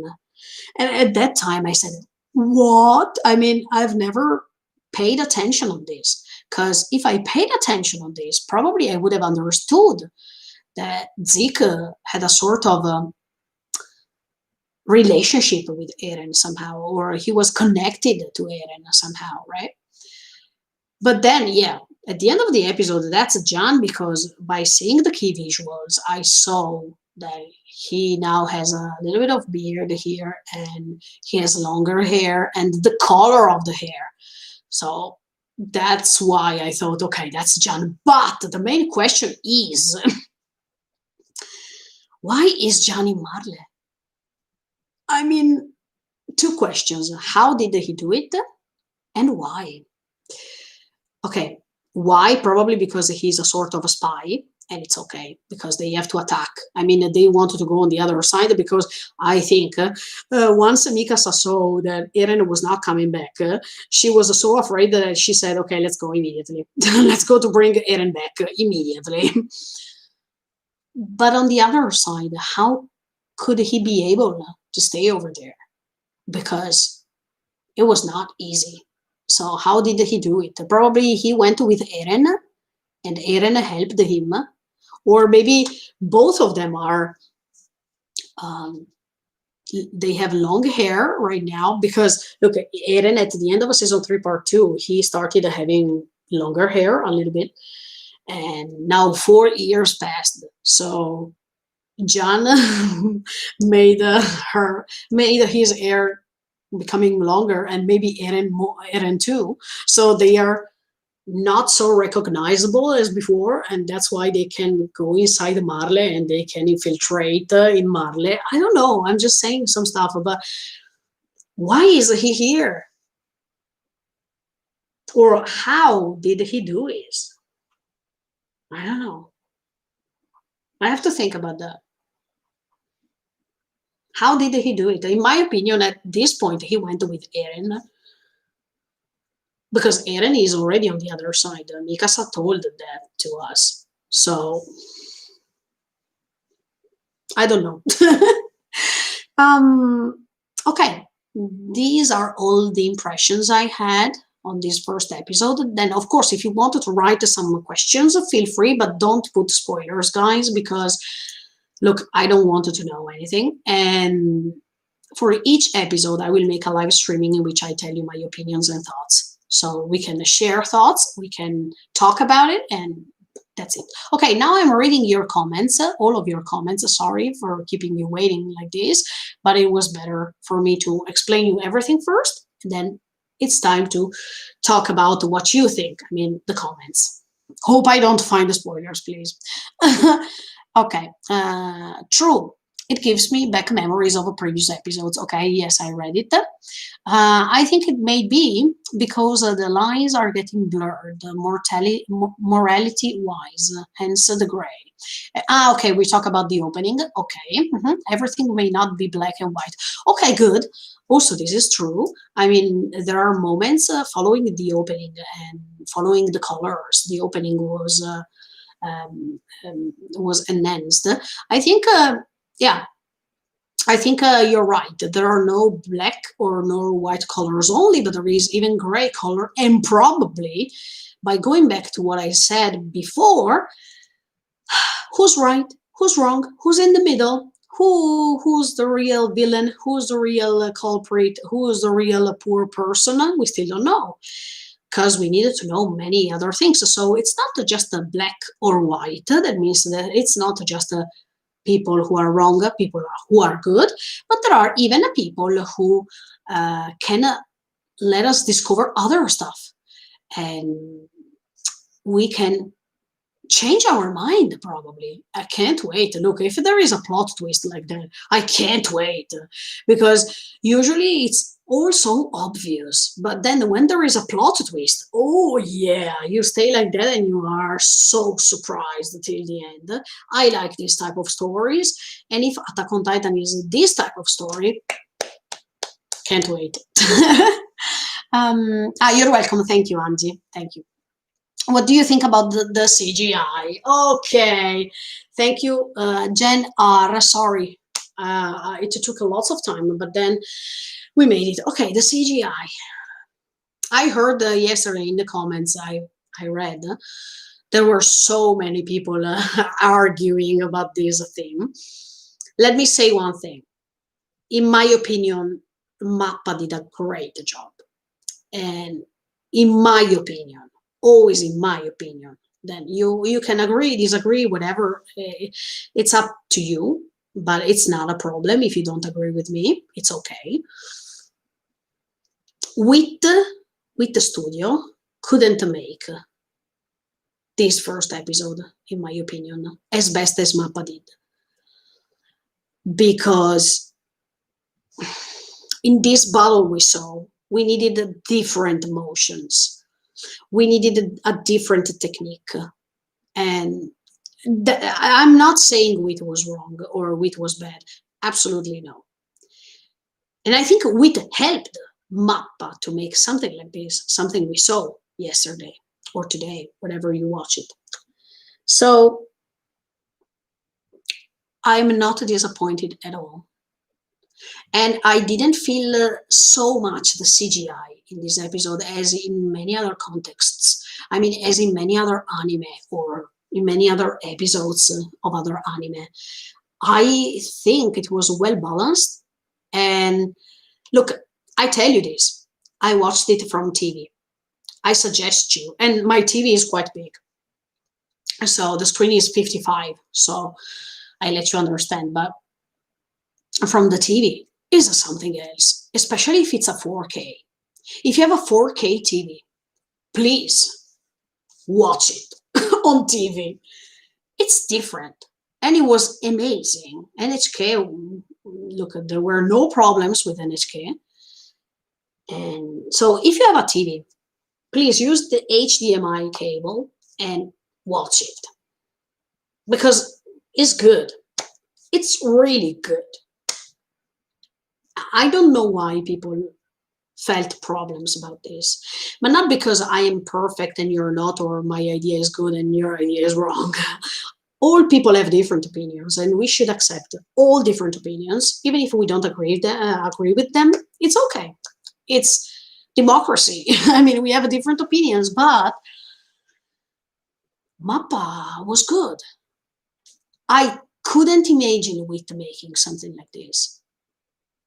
And the motions Mappa used, the CGI used. Look, I don't want to call it a CGI. I call it just motions, graphic, whatever. It was good. Even when Araina was running, thanks to that technique, you see how powerful Araina is running. And even Zeke, okay, many people were arguing about the Zeke's position when he landed, okay, on the ground. But I don't think that's a big deal. I mean, there are so many other defects we can find if we have to find some defects. I don't think that a frame of a few seconds can become the main judgment for an entire episode.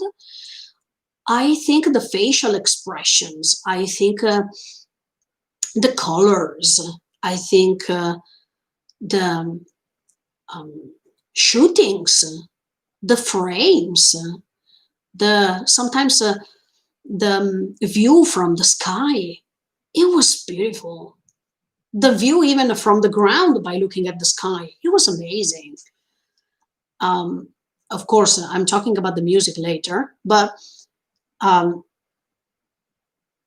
even Gagliardo, I think the movements, the motions were great. I can't imagine, sorry, but I can't imagine Wit making this episode.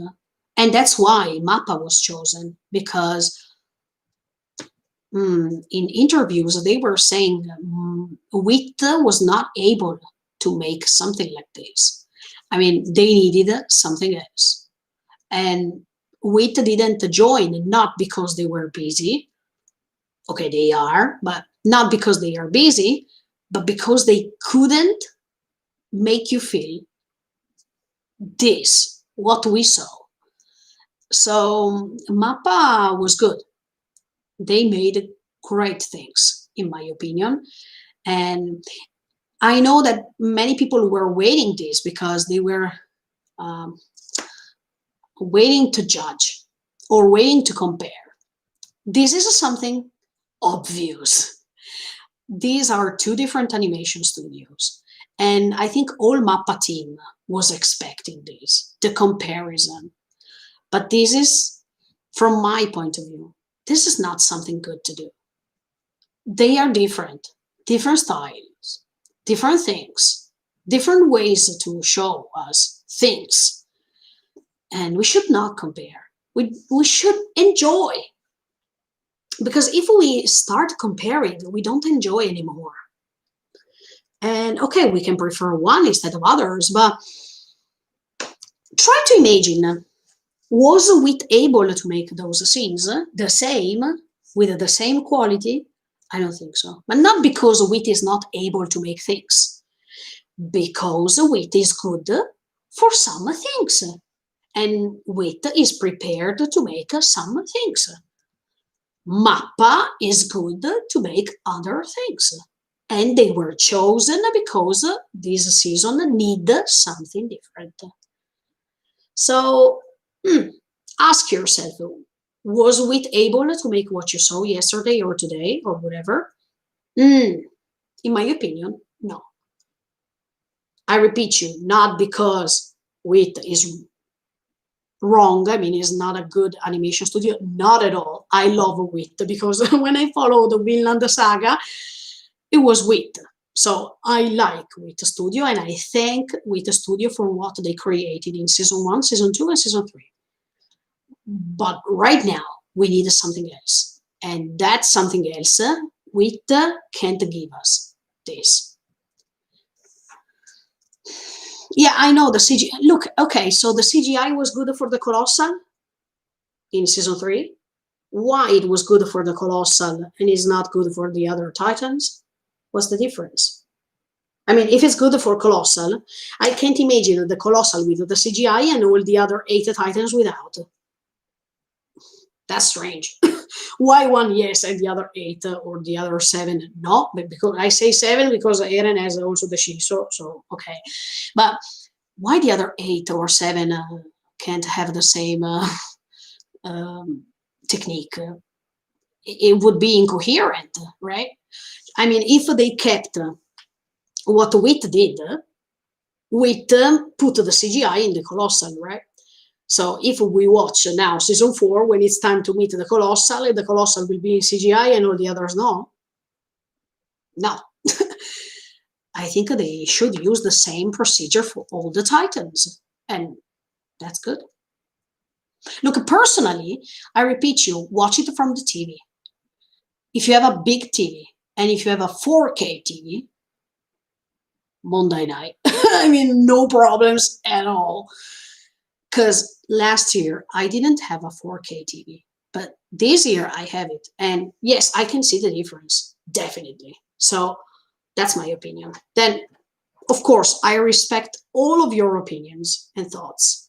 If you think it was wrong, if you think you don't like it, just give Mappa the chance to show you they can. Because from one episode, it's too early. Definitely too early to judge. We should wait a little bit more. I don't know what's happening in the future, but if there will be other battles, and let's give them another chance if you don't like it.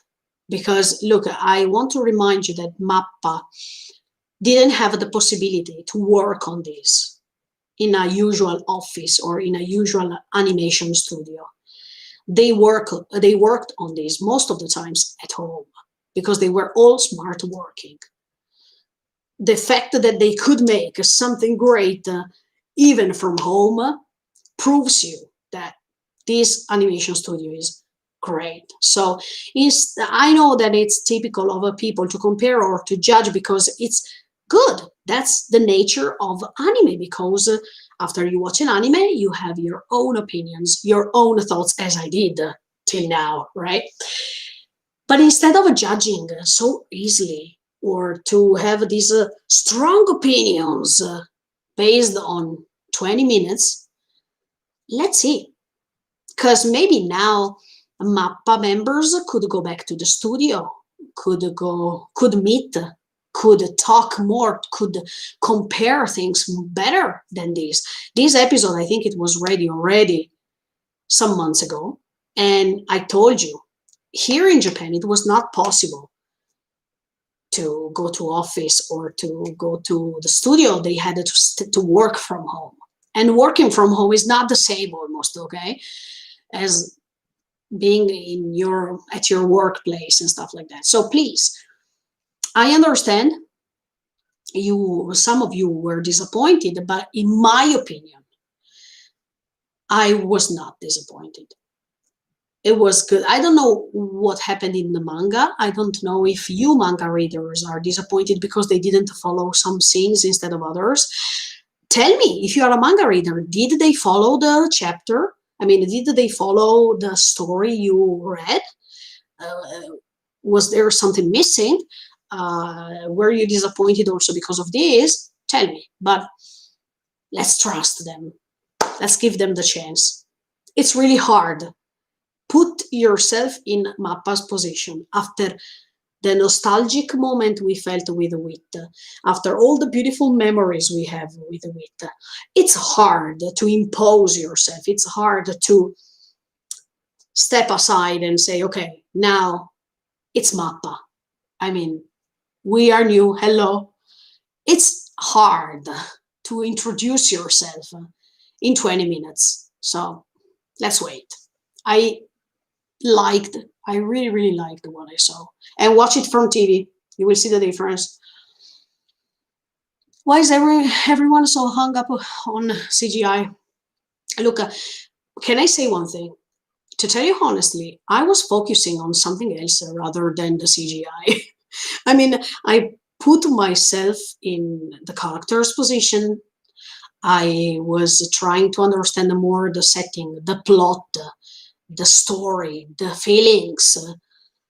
Yeah, the CGI, okay, it was the action moment. But what was important here? I mean, in this episode, what was the most important thing? The CGI or the story?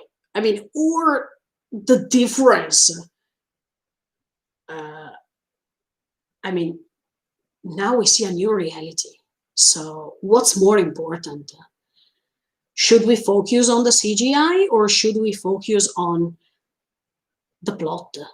What's happening? The reality that are showing us. Okay, for you manga reader, you already know. So that's why probably you focus on the animation, you focus on the CGI. But for us, anime only, I mean, now I'm not talking for everybody, but I'm talking for myself only. To me, as an anime only, the CGI was just a plus because I was totally confused. I didn't understand at the beginning anything. And it was something different. It was a totally different story. It didn't seem the same story.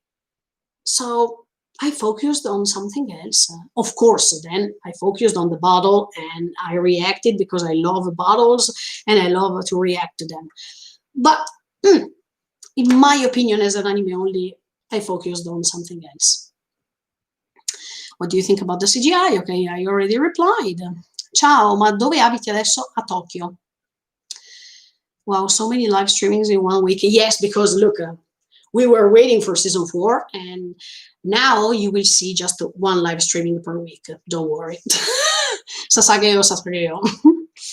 Ma solo a me questa Marle vs Eldian mi dà vibes di contro aiuto. Non penso. Cioè, è un'altra roba, secondo me. Ok, il rimando a guerre mondiali, questo sì. Ma la discriminazione esiste anche oggi. Quindi non penso che sia quello il punto. Cioè, io capisco quello che tu vuoi intendere, ma le discriminazioni ci sono anche adesso, su svariate tematiche, che possono spaziare da questo a quello. Quindi non credo che Isayama volesse rimandare proprio a quella tematica. Io credo che Isayama volesse focalizzarsi sulla discriminazione e su dei rimandi di cose che abbiamo vissuto noi personalmente, di modo da permetterci di avere un contatto più diretto con i personaggi che andremo a scoprire. Quindi secondo me lui ha adottato questa sorta di gioco sulla memoria, mettiamola così, non per evidenziare una particolare guerra o per evidenziare un particolare strumento, arma o cose del genere, ma proprio perché c'è gente che c'è passata e che quindi può confermare, può capire, può comprendere, anche attraverso i ricordi di altre persone, tipo, che ne so, i ricordi dei nostri nonni ce li hanno tramandati e quindi noi sappiamo perfettamente quello che è successo o quello che i nostri nonni hanno vissuto, no? E quella è una testimonianza. Quindi per poter comprendere quello che è stato visto serve esperienza, serve comprensione e credo che Isayama abbia toccato questo punto più che l'accostamento a una determinata tematica che però esiste anche oggi, quindi non credo sia riferita solo a quello, sai. Ciao, ciao Starfori Nico. Non ho ancora visto l'episodio perché esce tra 24 ore praticamente, ma sono curiosa di sapere come ti è sembrato. Scusa, ci ho messo quasi 2 ore, però ecco, ho voluto dire proprio tutto quello che pensavo, quello che ormai mi era entrato nella testa. Samuel Hooper, hello, hello. They said that the war had lasted for 4 years, right? So was there a 4-year time skip? I think so. Yeah, because they are talking about in the episode, they are talking about the fail. I mean, the fact that they failed to bring the colossal titan back, and we know that the colossal titan now is Armin, and that means at the end of season 3 part 2. So there is, I understood this actually. There is this 4 years skip. Yeah, I think so. Peru present. Hello, hola. Muchas gracias. Sorry, I'm late. Sorry, but I reply to all of you. Hi, Hector. Hello. Ciao, Edward. Hello. Jeremiah. Hello. Diego. Hello. Ciao. Oh, Hector. Thank you so much. Look, not Junior. NTEKIM. You donate. Thank you so much for your support. Thank you for your donations. Thank you very much. What do you think of how the show is tackling? I don't say it because you know what I mean. The amount of hatred the world seems to have for aliens is so uncomfortable to watch. Absolutely. I already explained it so deep till now, I think. Yes. Discrimination is the main theme. And as I said right now in Italian to another subscriber, I think here there is not a particular discrimination referring to a specific historical period. Because even right now in 2020, we see discrimination in so many ways, so many different ways. So I don't think it's referring to a specific historical period, but it's referring to the comprehension and the experience we have through this subject. Because maybe most of us experience that sort of discrimination, or we have the experience because our grandpa, our grandma already experienced this thing about the wars and stuff like that. So we know how they felt because we heard their stories, or we personally heard the people living in some war contexts right now in 2020. Or some of us experience the war by itself. So this discrimination and these war themes are expressed not because they have to underline a specific historical period, but thanks to what we saw, we comprehend, we understand what these characters feel because we had the same experience somehow, or in the past, or in the present. And it's something related to a general thing, in my opinion, and not something specific. But yeah, absolutely. It was uncomfortable to watch because it's real. It happened, as I said. So season 4 opening. Thank you for the donation. Anyway, thank you. Season 4 opening song is now my favorite because of the colors. Okay. Creepiness. Yes, it's quite creepy. And not creepy, let's say strange. The seriousness and look of like a war propaganda video. Look, yeah, it is. It's good. The opening is quite good. But, as I said already, as for the Attack on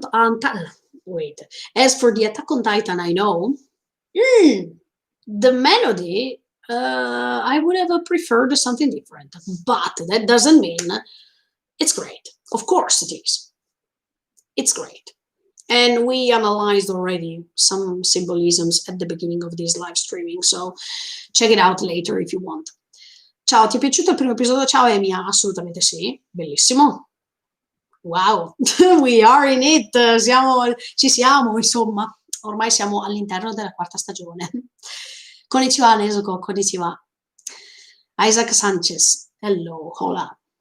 I'm here, sorry Max, I'm late. Yeah, as I told you, I said it at the beginning of the live streaming, my opinions regarding the openings. Go and check it out if you want. We're gonna wait for the release of the video. It's not a video, it's a live streaming. When it's finished, you can go back and check it out. Ciao Camelia, ciao. Un saluto affettuoso per l'impegno. Grazie, grazie mille. La passione per te dice, ho detto, oh grazie, figurati. L'attacco dei giganti è fantastico, sì, assolutamente. Ti seguirò sempre con lo stesso entusiasmo. Grazie mille. Ciao Luigi, ciao anche a te. Ciao, adoro le puntate con la tua mamma. Grazie. Arriveranno anche quelle. Questo lo sai anche per le sue teorie. Sì, esatto, assolutamente. Non vedo l'ora che mia mamma guardi il primo episodio. Secondo me non capirà assolutamente una mazza, ma è comprensibile. Aspetterò anche le puntate con la mamma, certo, arriveranno sicuramente. Così la tua mamma potrà raggiungerti. Sì, certo, anche perché effettivamente vi ricordo che gli episodi con mia mamma sono stati registrati a gennaio / inizio febbraio e poi purtroppo non ci siamo più potute rivedere, però non appena ci sarà la possibilità state tranquilli perché reaction in arrivo. Yes, I believe Mappa did a great job. Samuel Hooper, oh, thank you for understanding me. I think Wit and Mappa are both great. Absolutely. Definitely. If Wit had made this episode, you are right. It wouldn't be the same. Yeah, in my opinion, yeah. But it still would have been amazing. Sure. I'm happy with both of these studios. Me too. Ok, Marco, hello, ciao, ciao. Alcune scene di questo episodio del manga non c'erano. Ah, bene, buono sapersi, ma io le ho apprezzate tutte. Soprattutto quella di Gian che prende il giornale che nel manga. Ah, nel manga non c'era quella di Gian. Ma pensa. Ah, questo è interessante. Vedi che anche guardando gli anime scopri qualcosa di diverso che non hai visto nel manga. Ok, perfetto. I've watched a lot of anime reactors, but I enjoy your analysis. Oh, thank you, Samuel. Thank you so much. Thank you for waiting me 2 hours here explaining things. Thank you for putting your thought into the fine details of the anime. Thank you so much for your support and thank you for following me. Prasanna, hello, welcome back. I just arrived here. I don't know if you covered this already, but what did you think of the CGI? Yes, I talked about it some minutes ago. Yes, I talked about it. Max, my take is Eren's brother. Okay, yes, I know what you mean. Who was the only one that could defeat the Middle Eastern Navy. Yeah, of course, I think Zeke is quite powerful. And but look, do you remember when we were talking about in other live streamings and some subscribers asked me, what do you think? There will be some action scenes in the first episode or not? At that time, I said, no, come on, it's impossible because they are going to analyze the characters. I mean, they are going to show us new characters. We get in touch with them and then there will be the action scenes. I was wrong. I was wrong because I thought totally the opposite actually. And here there were lots of action scenes. Wow.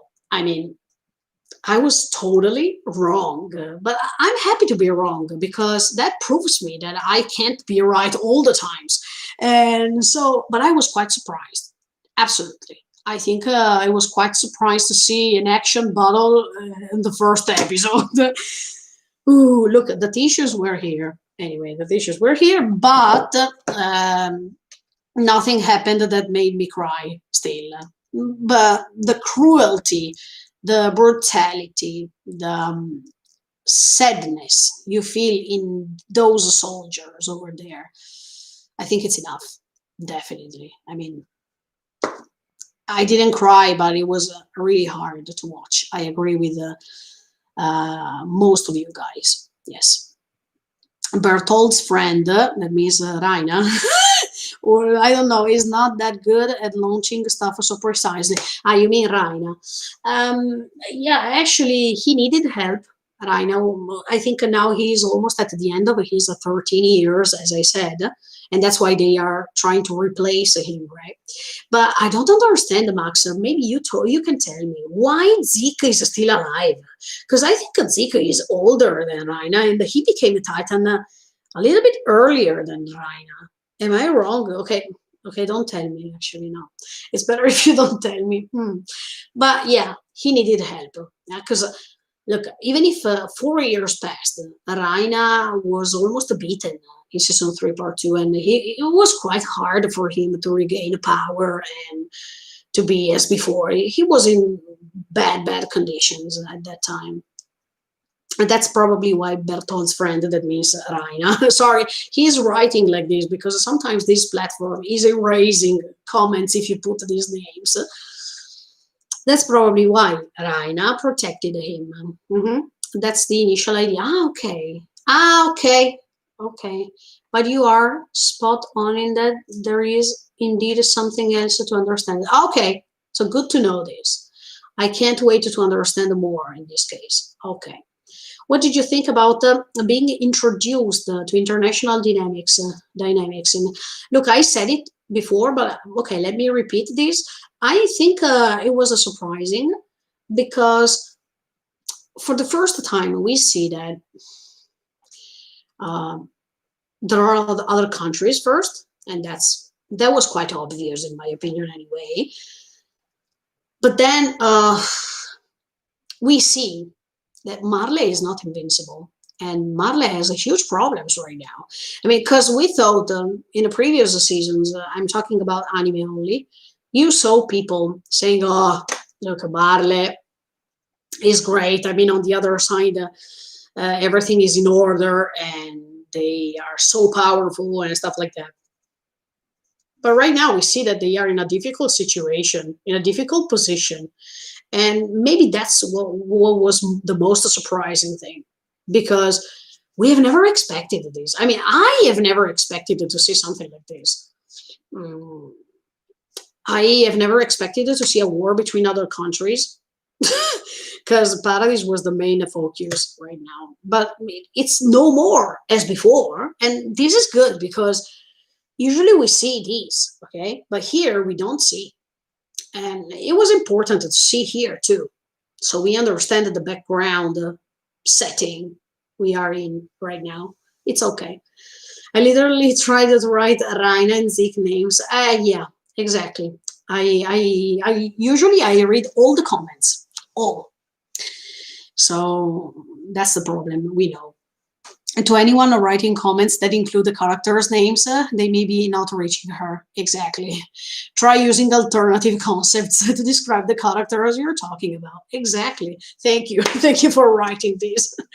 So maybe people will understand why sometimes I don't read the comments, because they don't appear. What do you think the original cast of characters from the previous seasons are up to at the moment? Look, I saw Jan, as I said, and it was quite strange to see him in Marley, because how did he get over there? Okay, don't tell me, of course. But does this mean that Mikasa is in Marley too, because I don't think Jan is only is. I mean, is lonely and he's alone over there. So maybe all the usual team we know, they are already Marley. That means Mikasa, Connie, Sasha, Hanji, Levi, Armin. They are already there, but they are infiltrated. I mean, they are like spies, and you don't recognize them as aliens over there. But I still don't understand how. I mean, how did they make it in order not to be discovered still? That's quite interesting. Maybe they are helped by Eren or something. I don't know. Because how did they get over there? I hope they show us something in episode 2, 3, whatever. Because it's interesting. But maybe, I don't think John is alone over there. They are all together in Marley at this point. Do you remember a past live streaming me asking what new weapon? Ah, yes, yes, yes, exactly. I didn't will get the answer in the first episode. Me too. I was surprised, but when I saw it, I remembered definitely your question about this, because it was an exaltation of new weapons. Actually, they showed us so many different ways to defeat the Titans, and how Titans they are afraid about these. That was unusual to see, because usually you see them unbeatable over there, ready to fight and whatever. But at the end of the day, they are not. I mean, I was like, okay, that's good to know. Okay, guys, other 5 minutes and then I go, because look, 2 hours and 10 minutes. Wow. I think I analyzed everything that was essential. Following that question, what do you think of the fact that a country had a specifically anti-Titan? Yeah, I mean, it was, uh, how can I say, surprising to see this, because that means there are other wars on the other side, and there are, I mean, the main goal is that they want, all people want this titan power, okay, because even this Middle East region, I mean, these people coming from that area, they want this titan power, right? They wanted to steal it from Marley. But why is a titan power so important? I mean, uh, why all people want this power? I don't think it's just because they can win wars so easily. No, there has to be another reason why they want this power, and the reason is that because probably this power they are talking about is not just the usual physical power. Yeah, yeah, yeah. We have titans, and titans they are big, and whatever. There has to be something else. Hmm. Unlike the previous seasons, I don't think I'm afraid of the Titans as much as I was. I think now I'm more afraid of a war happening. Yeah, exactly. Actually, yes, because in the previous seasons we were focusing on how Titan they were. They seemed to be unbeatable, or how the Titans could be so huge, um, so not so difficult to defeat. But right now we have a different perspective. They are easily defeatable. But it depends on the tools you have, the materials you have in order to do this. So yeah, as the seasons progressed, you get less afraid of the Titans and more afraid of the humans. Look, at the end of the day, even Titans, they are humans. So they are not Titans only, they are humans. So for sure, everything is handled by humans. I agree. How much do you think we'll have to wait to see the old gang? Okay, I don't know. But I hope it's coming really soon, because I miss them a little bit. I mean, in the first episode, we saw the other side that is Zeke, Raina. We saw the cart Titan. We saw the Joe Titan. But look, I miss a little bit Eren and the others. Come on, show me, show me. We saw Jan. At least we saw him, but we miss all the others. I hope in the next episodes they are coming. Please, Mappa, come on. Um, Titans are being portrayed more as disposable weapons. Exactly. But look, these, and you're right. But if you say to me something like this, it reminds me of the Jinchuriki in Naruto. I mean, these Biju, these monsters, these demons, these evil creatures, used as disposable weapons, used as weapons because they were used in fightings. I think that's the same. In this, with this thing, I have to say that Naruto and Shingeki no Kyojin have something in common. Yeah, you're right. Absolutely. Yeah. Okay. I think, guys, after 2 hours and 15 minutes, I hope you enjoyed. Those were my opinions and thoughts, and I wanted to thank you. I wanted to thank all of you because you didn't put any spoiler. Thank you so much. I really trust my subscribers and I trust all the people who are joining every time. So if you like this idea, next week I will be here once again to analyze episode 2 with my opinions and my thoughts as an anime only, because I remind you that I don't read the manga. Okay, hope you enjoyed. If you didn't watch this live streaming, you can find it on the channel because I will keep it over there. Stay tuned and keep on watching me because next Sunday I come back with episode 2. Of course, on Wednesday there will be the episode with my mother. Thank you so much for the support. Thank you for joining me in this long live streaming. I hope you enjoyed and see you. See you in the next video. Bye, guys. Bye-bye. See you.